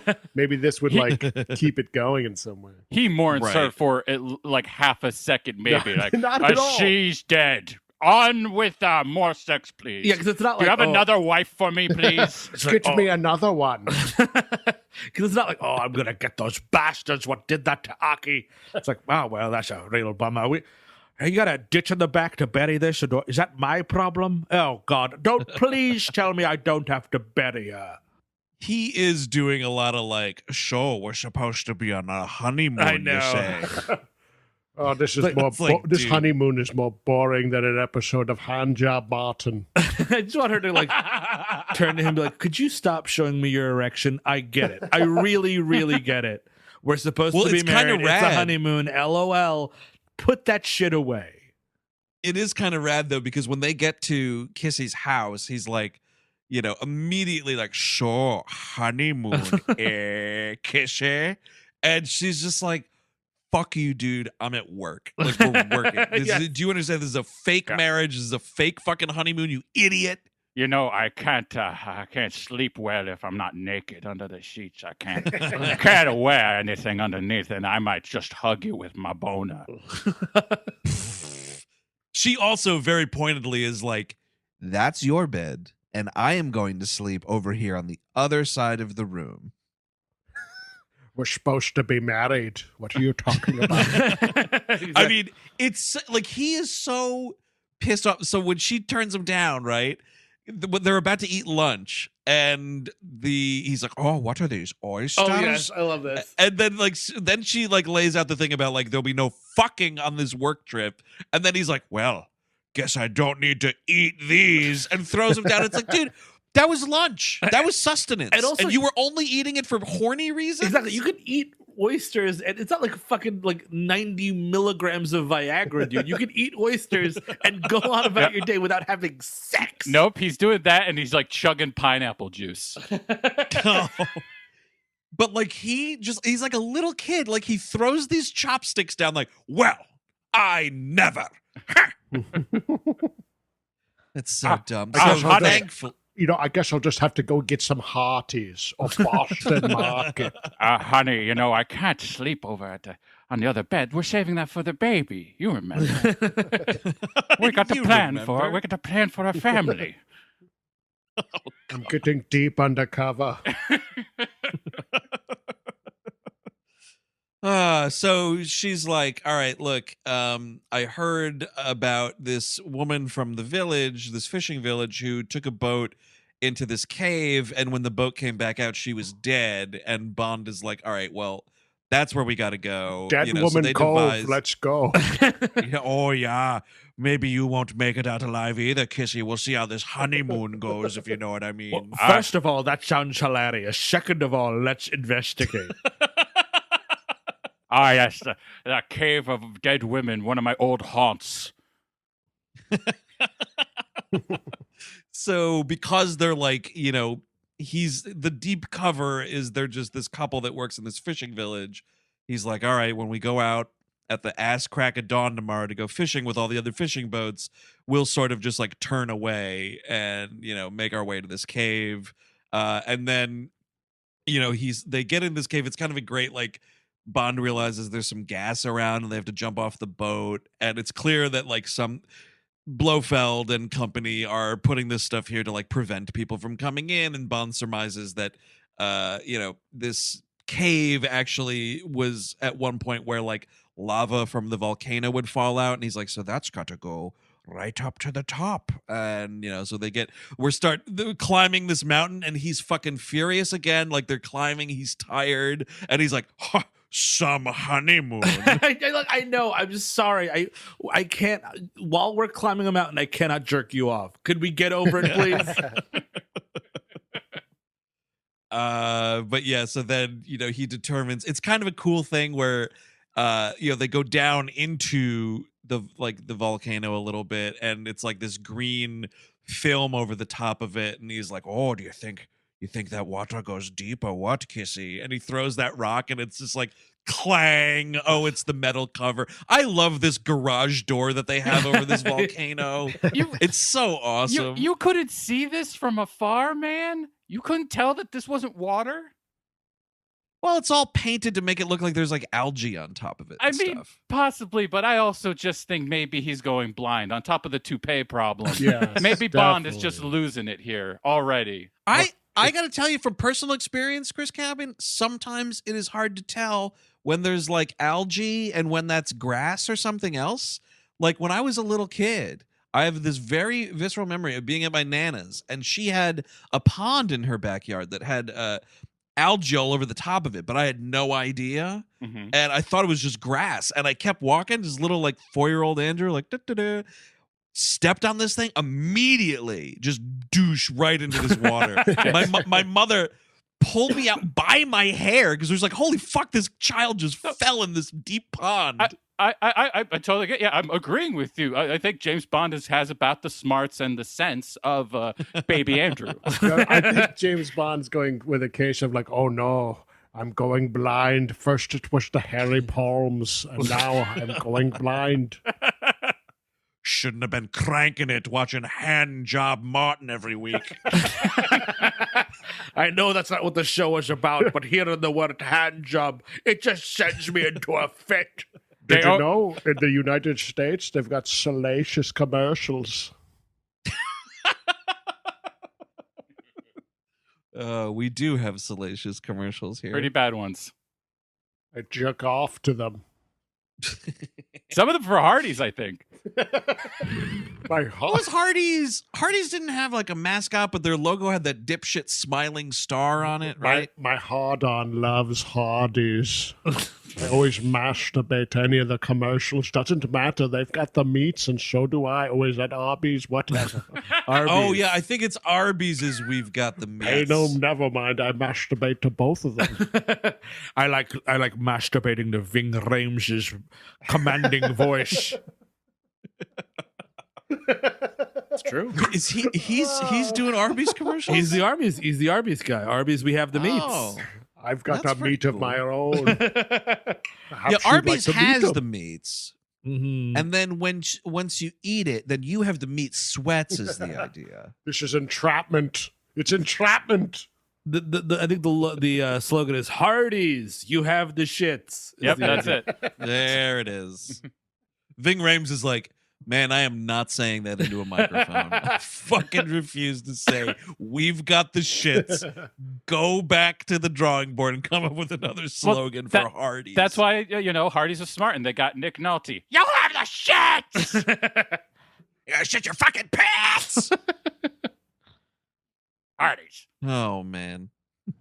So whatever. He climbs into this thing. There is a hilarious, like, he gets on the underside of it with suction cups, which is great. Yes, that's pretty cool. And then this whole infiltration's fun. Yes, it is. And it's when the movie wakes back up a bit. You got great things like apparently in this volcano lair there's just a monorail ride. I love that. Yeah, it's really cool. But this is where he like hides under a tarp. Yes, in this little train. Definitely does. Yeah. Oh, because he discovers there's a room with like all the astronauts are being jailed, and he frees these dudes. He gets them in like they like knock out a bunch of workers and get into their uniforms. Yeah. And it's this like hysterical thing of Connery dressed in this astronaut costume, and these other two guys are like pretending to be the guys taking him to the launch pad or whatever. Like, Sean Connery is fucking 2 feet taller than everybody else in this movie. Yes. Like, of course you were going to get got trying to do this. It's great because, and then like a Blofeld's like, who is that asshole? Like, and it's just like, please just stop pretending you're not. You're one of my astronauts. We know you're not. But it's so funny because, Blofeld calls it out right here because he's like, no astronaut would ever enter the capsule carrying his air conditioner, which I was like, all right, Blofeld, astronaut expert, I guess. But if that had not happened, like if Blofeld was in the can or something, and missed Bond on the monitor, what is the end game right here? Is Bond getting into the? Well, I guess I'm going to space. Somebody stop me! No, I'm going to space. The idea is like he would kill the other astronaut in there and not try to swallow the other ship, and somehow everything will work out. You know what? I'm gonna go into space, do a K-turn, and go back to Britain. Yeah. I'm going to do something on my bucket list. I always wanted to jack off in space. So that's then I'll come back and I'll thwart him, I swear. Oh, it usually just flies on the floor, but here it just floats. It's beautiful. Okay. It's floating. It never happened to an episode of Handjob Martin, I'll tell you that much. But here in space, it floats. Well, that's the reboot is the space opera of Handjob Martin. Yeah, the reboot with Nick Offerman in the role. You're going to jerk my dick now. You have to wait till Moonraker for him to actually fuck in space, though. That's where that goes down, if I'm remembering the end of that movie right. But yeah, so here we go. We fucking meet him finally, the last like 15 to 20 minutes of the movie. I am Ernst Stavro Blofeld. Fucking Pleasance, man. He's so awesome. He is good. great. And he's looking trim in this. It is, and he's got the totally shaved head, Michael Jordan style, like that. And the weird, like, droopy shit over his eye from the scar. Oh, the scar. Oh, it's fucking awesome. It's all awesome. I'm surprised he didn't try the Hitler stash like Jordan. You would think, try these similar styles. Every once in a while, like, I think back to when Michael Jordan had that Hitler mustache, and I'm like he had to have thought about that for a second, right? Yeah. He was like, I'm about to leave my house, and I just have a Hitler mustache. He was trying to redeem it for everyone else. I don't know. Charlie Chaplin. He was a Charlie Chaplin-esque figure after appearing in space. I don't know. I think it was a fuck you. He's like, yeah, you're good. I'm gonna have this Hitler mustache, and you're also gonna beg me to sell Hanes. No, the short mustache advisory board have been really working for 60 years to like get that mustache back from Hitler. Like, who could we get? Who could we pay to wear this mustache to maybe? Well, Michael Jordan, and they tried. Yeah. It was an interesting gambit by that council, but it didn't work. Look, it just can't be cultural critics from Brooklyn. Somebody else has to have this mustache. Someone famous. I mean, someone likable. Listen, let's not forget our failure with the co-band leader of Sparks. That's right. I mean, the thing about it is, though, like, it's just like when what's his name, the artist in Feels Good Man, like tries to get back Pepe the Frog, like it's just gone. Yeah. Pepe the Frog is gone Yes. to hate. That mustache is gone to hate. Just like the swastika. You just can't do it. Yes, also gone to hate. It's all lost. It will never be redeemed. You can't redeem Pepe the Frog, unfortunately. I know he started out with the best of intentions, but it is just impossible. And it is the same thing with that mustache style. What if someone got like a Pepe the Frog mustache? Well, how would that work? I guess a tattoo in the area. Oh yeah. Well, that's what I'm sure some tattoo. asshole does. Yeah. Like in the Hitler spot. Just right in the Hitler spot, you're just getting a Pepe the Frog, like his face or something. Yeah. Well, that would be I like guess- so that's like two negative numbers, like two racisms make a positive kind of a thing. I think possibly. so, yeah. I see. Okay. You're I definitely. learned You're definitely getting a lot of people squinting at you if you do that. A lot of people are like, what the fuck is that under your nose? Yeah, two racisms make a right. I remember learning about that on an old Handjob Martin episode in the 70s. It's a very educational program, honestly. And Pleasance also has the great "You only live twice, Mr. Bond." Fucking awesome. Get that titular ass line in there. Yes, which is also a lie because you only live once, we all know, from YOLO. Oh, right, of course, yeah. But I it guess was not Yoto. It's referencing It was- his fake death. Yeah. Yes. Yeah, Is this the only time that Pleasance played Blofeld? indeed, yeah. That's a bummer. It is a bummer because Telly Savalas. Oh, I mean, yes. Telly Savalas does a great job. Yeah. In the next movie, And he's bald, I think, as well. But then when that Yeah, Henderson dude plays him, he's just got a fucking weird white guy, gray hair head. and then yeah, kind of. and then I'm looking at a picture of Max von Sydow and Never Save It Never Again. He's got a sick old goatee going here. Oh, that's right. I forgot he's Blofeld in that movie. Oh, Jesus. So the middle name is Stavro. Is he Greek? Possibly. Huh. Interesting. He's everything you fear, 00. Yes, 007. Do you remember when you spent an extended period of time at my father's house? Or whatever. I have to bring it up every time. Yes. Yes, I sir. hate it It's that just much. so dumb. We It's gorged. just so dumb. We gorged ourselves on feta and olives. The thing I fear the most: Greek food. But so he's like, all right, I'm going to kill you. But first, because my friend, what's this gentleman's name?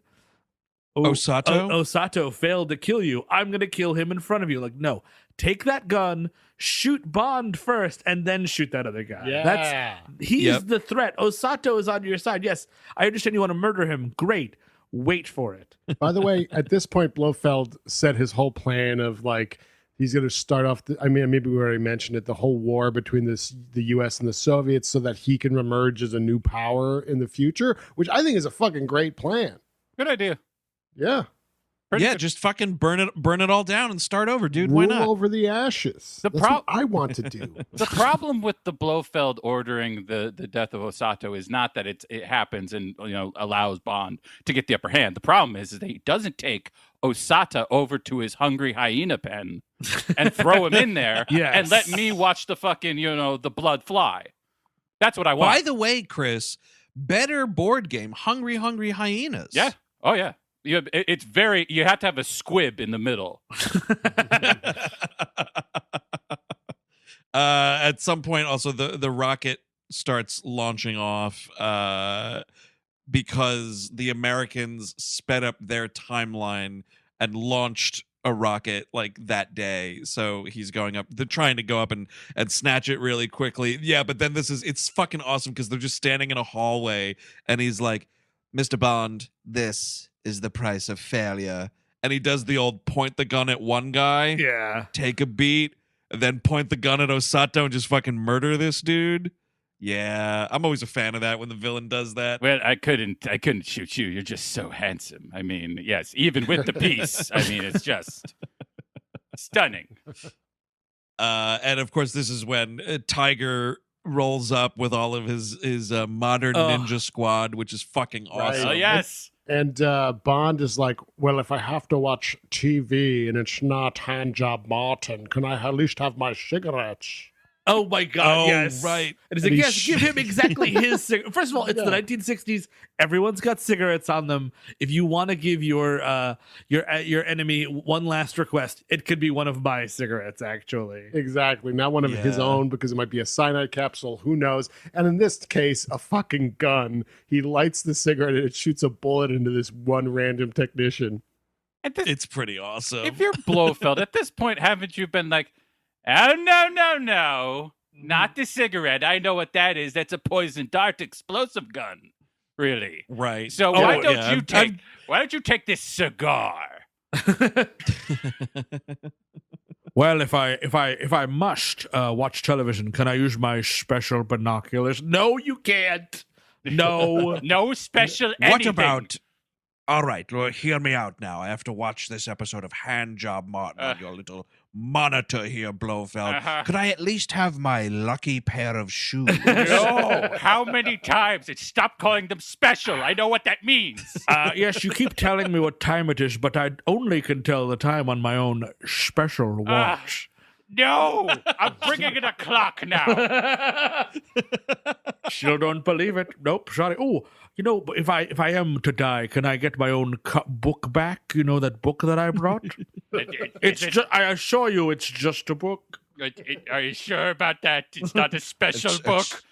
It's certainly not a special book. Okay, you just said it like that, so now I know. All right. Yes, I've been caught and I'm about to be murdered. That's fine. Can I sit in my Aston Martin just one more time? Well, sure, of course. Why would I ever say no to that? There's so much in this movie. It happens right here when he asks Blofeld for the cigarettes, but it also happens like 2 or 3 other times in the movie. For 1967 especially, this was weird. Lots of smoking will kill you talk. Yes, yeah. Mm-hmm. A lot, because he's like, oh, yes, you can have your cigarettes, Mr. Bond. It will not be the cigarettes that kill you, of course. And then, like, there's another time earlier where it's like, oh, smoking, huh? You know that's bad on your lungs, or something. Yeah. It's bad for. I think they say bad for your chest specifically, or something like that. Like in 1967, cancer was first discovered. Yes, that's true. They were like, whoa. Hot topic. Yeah. Whoa. Let's work this into the script. Cancer. I will say it's weird to be hearing this like when Jeffrey Weingart was like probably like 10 when this came out.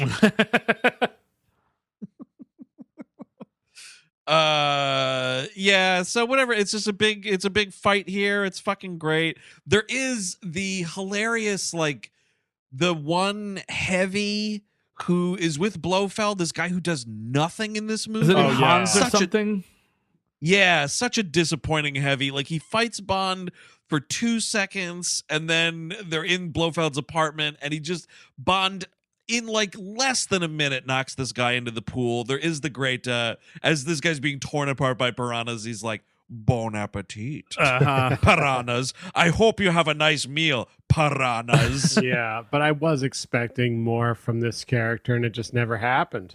Yeah, you want him to jump up and also maybe, get, I don't know, a hook hand or something, or, some flavor. Yeah, make him like some kind of a freak, or like something that stands out. I mean, shit, we're coming off of just having watched Goldfinger with fucking Odd Job and that hat. Better movie. Similarly with Better movie. Osato as well, you kind of want him to have something like X-ray specs or something. Like, I know he's got that little X-ray thing on his desk, but that's not enough for me. Osato's just a dude. Yes. He's just a guy. I don't know. But that's why it's very confusing about the Osato character, though, Eric. Like, you're right, he is just a guy, but like, because you don't even see Blofeld till like 75 minutes into this movie. Yeah. And like, so like your whole mind is placed at like, well, okay, so Osato's this villain, and you're right, like, but there's just nothing about, like, you got to give that guy something too, because he does actually have a rad delivery to number 11 after that hilarious fake meeting that Bond has about buying all the chemicals, because he's just immediately like,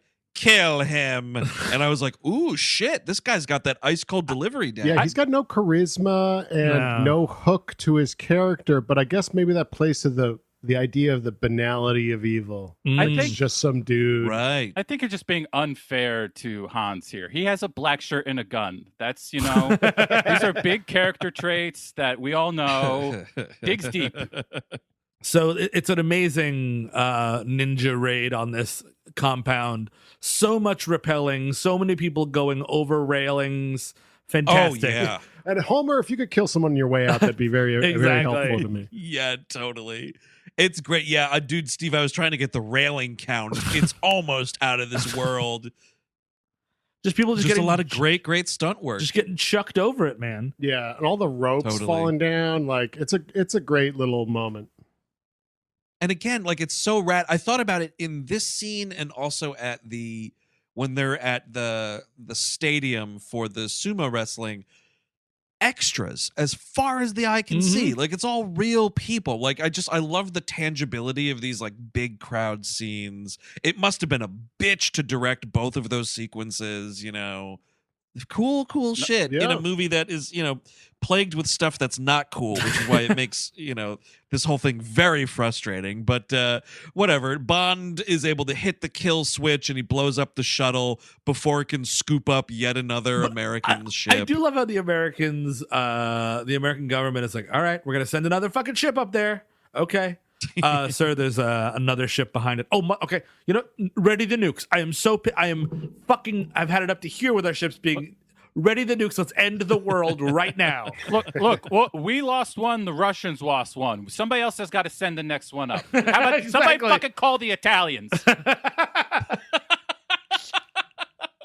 are they going to do? Throw up some pizza dough in the air far enough to get into orbit? But yes, and then once it explodes, like, all right, you know what? I guess we'll stand the nukes down. The world will continue to spin because that ship was very expensive, and I would have been really pissed if it got gobbled up again. Well, yep. Now we've averted nuclear disaster. Get back to doing what you were originally up there to do, astronauts, which was, I don't know, that other dude had like a tuning fork in space at one point or whatever dumbass experiment you were doing. Mm-hmm. We'll never again to know what the effects of ants on tiny screws in space will be. That's right. Exactly. Yeah, so there's a hilarious like, Blofeld's still alive, and he runs out and sneakily like hits the self-destruct to blow up the whole compound. Right, yeah. Which is pretty awesome. And now he's more like Blofeld. Well, doesn't because he's leaving. Yes, Bond does exactly. Bond does get him with a what do you call it there? A ninja star in the arm, doesn't he? Oh, Before yeah, he does get. Yeah. Yeah, Someone he gets nicked a little bit. Yeah. Mm-hmm. Oh man, that's gonna ruin his tennis game. Yeah. No, Well, it's hard enough for him to play tennis because he's fucking holding the cat the whole time on the court. he's not going to be doing much fun with Handjob Martin with that Nope. nursing that ninja star. Nope. Blofeld, put down the cat before he. Oh, yep. He strangled another cat. Okay. Get him a new cat. He strangled another one on the tennis court. He's been doing this all day. When he's leaving, there's a moment where the cat is on the ground and it just disappears. And I think you presume that it went into this tunnel first, but the cat just disappears at one point in this movie. I don't know, man. Like, I just, taking my fucking cat to the vet takes all fucking day. Getting a cat on a fucking raft, I don't know, man. Yeah. I don't know how that's gonna work. Yeah. No, I think Blofeld's just going to the pet store. Yes. Well, you see, I had to hit self-destruct on my volcano lair, and unfortunately, Mittens was also self-destructed. Well, in the no, that's that process. rotten son of a bitch, James Bond. I blame that James Bond. I picked this breed especially because they fuck ravenously, so it's really an overpopulation thing, and I can get as many as I want. I think I'll name my new cat Michael.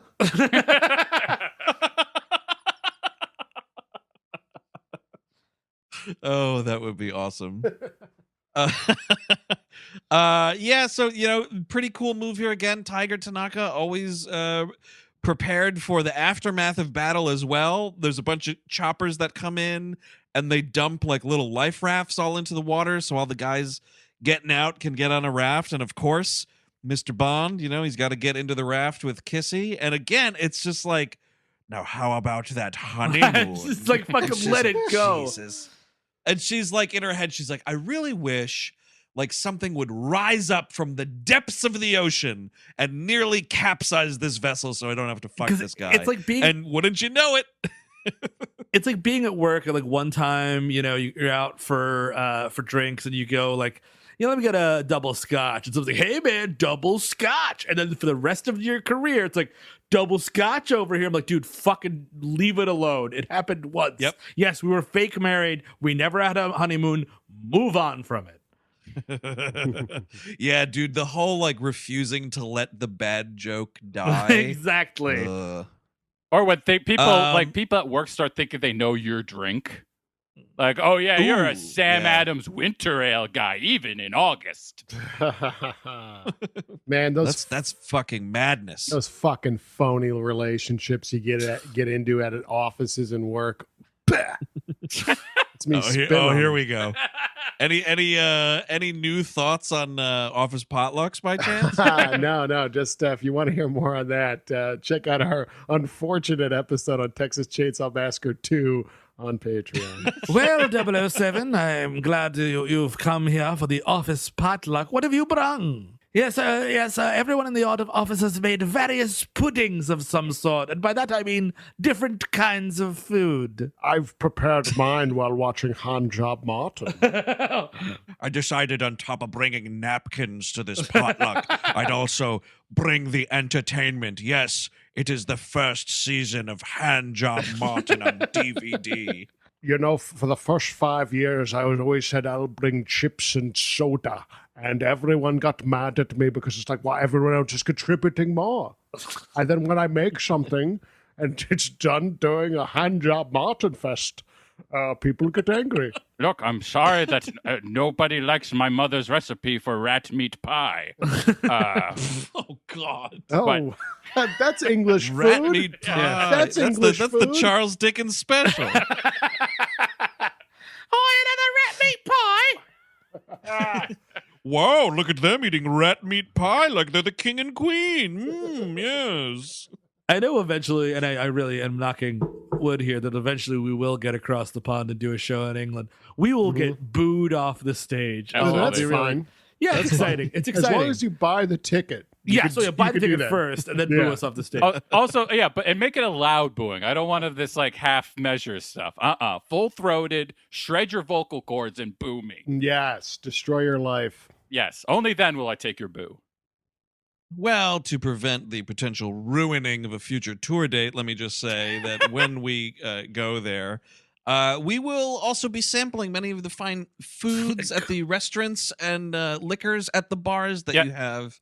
Yeah. Also- We call those pubs, dude. Right? Right. Right? I'm ingratiating Right. myself to the English audience. Mm-hmm. You're getting it already. I will, on a serious note, I would love to go and do a tour in the UK, and I think you guys are cool. So, whatever. This movie's over with. This fucking submarine from the beginning of the movie launches up, and it's like, now, Moneypenny, get Mr. Bond down here for a debriefing immediately. And it's like, whew, dodge that bullet, Kissy. Doesn't this end like so Moneypenny is below and Emma's like, why don't you go and get Bond down here finally? Finally we fixed this so that we can open the hatch above water, which is good, which is nice. It's a new thing we're trying now. Actually, and like I kind of was like, Moneypenny's going to go up there and 007 is going to try to do an on-submarine threesome. Oh, This man. This is like a real challenge to him. I think this is like bucket list stuff. Because he's been on the Mile High Club, but has he been the 3,000 Leagues Under the Sea Club? He has not. See, I think this is, in a loophole for that because it's not technically underwater, but he is on a submarine technically. See, but the problem is it can never be Moneypenny that's involved in that threesome, dude, because she is forever the Edna Krabappel, like Yes. eternally alone, Oh, yes, Moneypenny, why don't you watch? Yeah. Oh, God. Yeah, and then, that's it. The correct title card does come up. Bond will return in On Her Majesty's Secret Service, which is cool. Good movie. Just with the lazy Lazenby That's instead. right. Love that movie. Yeah. But what about this one? Parting shots. Would anybody recommend this movie? Steve, we'll start with you. I would not, even though I think there's some really great cinematography and some really cool action sequences. I mean, and again, like the racial stuff is just kind of abhorrent. Not kind of, pretty abhorrent. Even if you could contextualize it for the 60s, it's still not great. But at the same time, like I just was kind of really bored. But the boring outweighed the excitement for me, aside from all the racial stuff. It really did. It's a no for me. Connery seems mostly bored, not nearly enough Pleasance, and like we've kind of said, you want one or two like really memorable henchmen, you do not get them. Totally. Chris Cabin. I would say no for me, but I do like a completist. It makes sense to watch. Oh, this for sure. because it does hold a certain stylistically. This like Andrew was pointing out earlier, like it does really a lot of this is what happens to the parodies. Any attempt to make a version of this, they usually echo the kind of style that's in this movie. But I found it very boring. I liked Donald Pleasance, but again, you don't get much of him. You know, one of the 70 cats he killed. It's nice to see that cat. But you know, yeah, it's worth seeing for if you're getting through the Bond series. But as one, no. Eric? I will lightly recommend this movie. I do like some of these action set pieces. It's quaint, it's fun. I mean, the racist and misogynistic stuff is up the wazoo, obviously. And if you're a completist, I do think that all the Sean Connery Bonds are worth seeing at least once. So it's a light recommend for me, but with a reservation on that. You know, like obviously there's problems with it. Yeah, I mean that's where I am. I mean, I said this on our Goldfinger episode. I'm a huge Bond fan. You know, yeah, this shit now, looking back on it, it's a fucking minefield when you're watching these movies. So it's always a proceed with caution kind of a thing. I didn't find it like as sleepy as some of you guys did. Actually, this was another one that I did get to when I started my since stalled rewatch of all the movies. That I kicked into gear like 2 months ago. It played better for me this time. I don't know why, but I don't know. Like I go back and forth with these ones. But like, yes, obviously for completist sake, you're going to watch it. You know, but to Chris's point too, if you want something, if you're unfamiliar with Bond and you want something that's like very close to what pop culture makes fun of about these movies, like this is a great one because like the pool is very deep with those, you know, references that people have pulled, mainly Mike Myers, but you know, a lot of places, Hank Scorpio and so on. But yeah, anyway, I'd recommend it. That's it for You Only Live Twice from 1967, directed by Louis Gilbert. Like we mentioned, of course, we do have another Bond episode coming out very soon. It is on Goldfinger. It's the WLM on our Patreon, patreon.com/WeHateMovies. What won't be appearing on patreon.com/WeHateMovies, of course, is our virtual live show happening, if you are listening to this on the week it comes out, this Friday, which is April the 9th, 9 p.m. Eastern, on locationlive.com/WHM, or you can also get tickets from our website. It'll direct you to that URL I just said. 9 p.m. Eastern, like we said. We're talking Rambo Last Blood. Never again will this be broadcast or downloadable anywhere than from this Friday through the following week. You can download it, so definitely get those tickets. It's going to be so much fun. Steve, you are working on a special VHS trailer game for the show. Is that right? I am indeed. Hopefully eBay gives me a tape that has some trailers on it. If not, I will find. I'll go to the depths of the internet. I've been working closely with Steve on getting this VHS tape, and I've been trying to help him. He's getting those tapes from you, isn't he? You're sending him the tape. Yes. No. I've changed my name legally to eBay. Oh God! You know, now some idiot's gonna be in my fucking Instagram comments about it. No, a beloved listener, I love you. Mm-hmm. That's also a code word in this movie. Yeah, that's the password. Oh, dude. that's right. But yes, we are stoked to release another brand new month of exclusive Patreon content. Last month was a real banger with the Snyder sessions and the Enter the Ninja Terry, of course.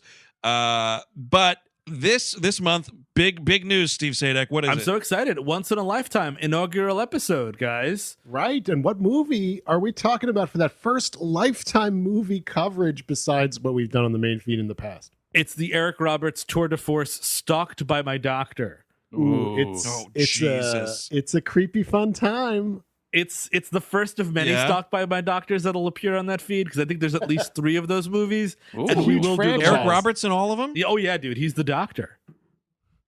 Oh, He's stalking, dude.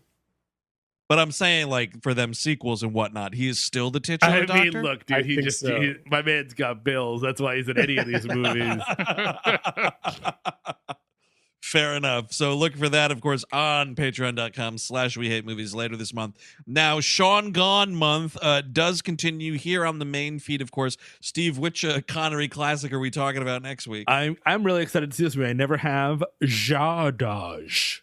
Oh yeah, dude, I've never seen it either. Oh man! All I know is he wears a diaper in it. He does indeed. I greened out to this at some point. I barely remember. Maybe it was with you, Chris. I believe so. I think so. A lot of horny gun worshippers. Get ready for it. Yes. Oh, excellent. Love it. So until next week with Jardas, I'm Andrew Jupin. Steven Sadak. Siska Eric.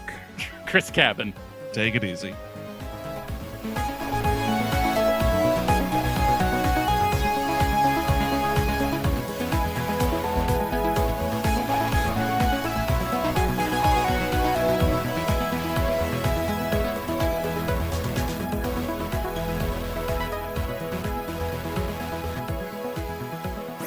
That was a headgum podcast.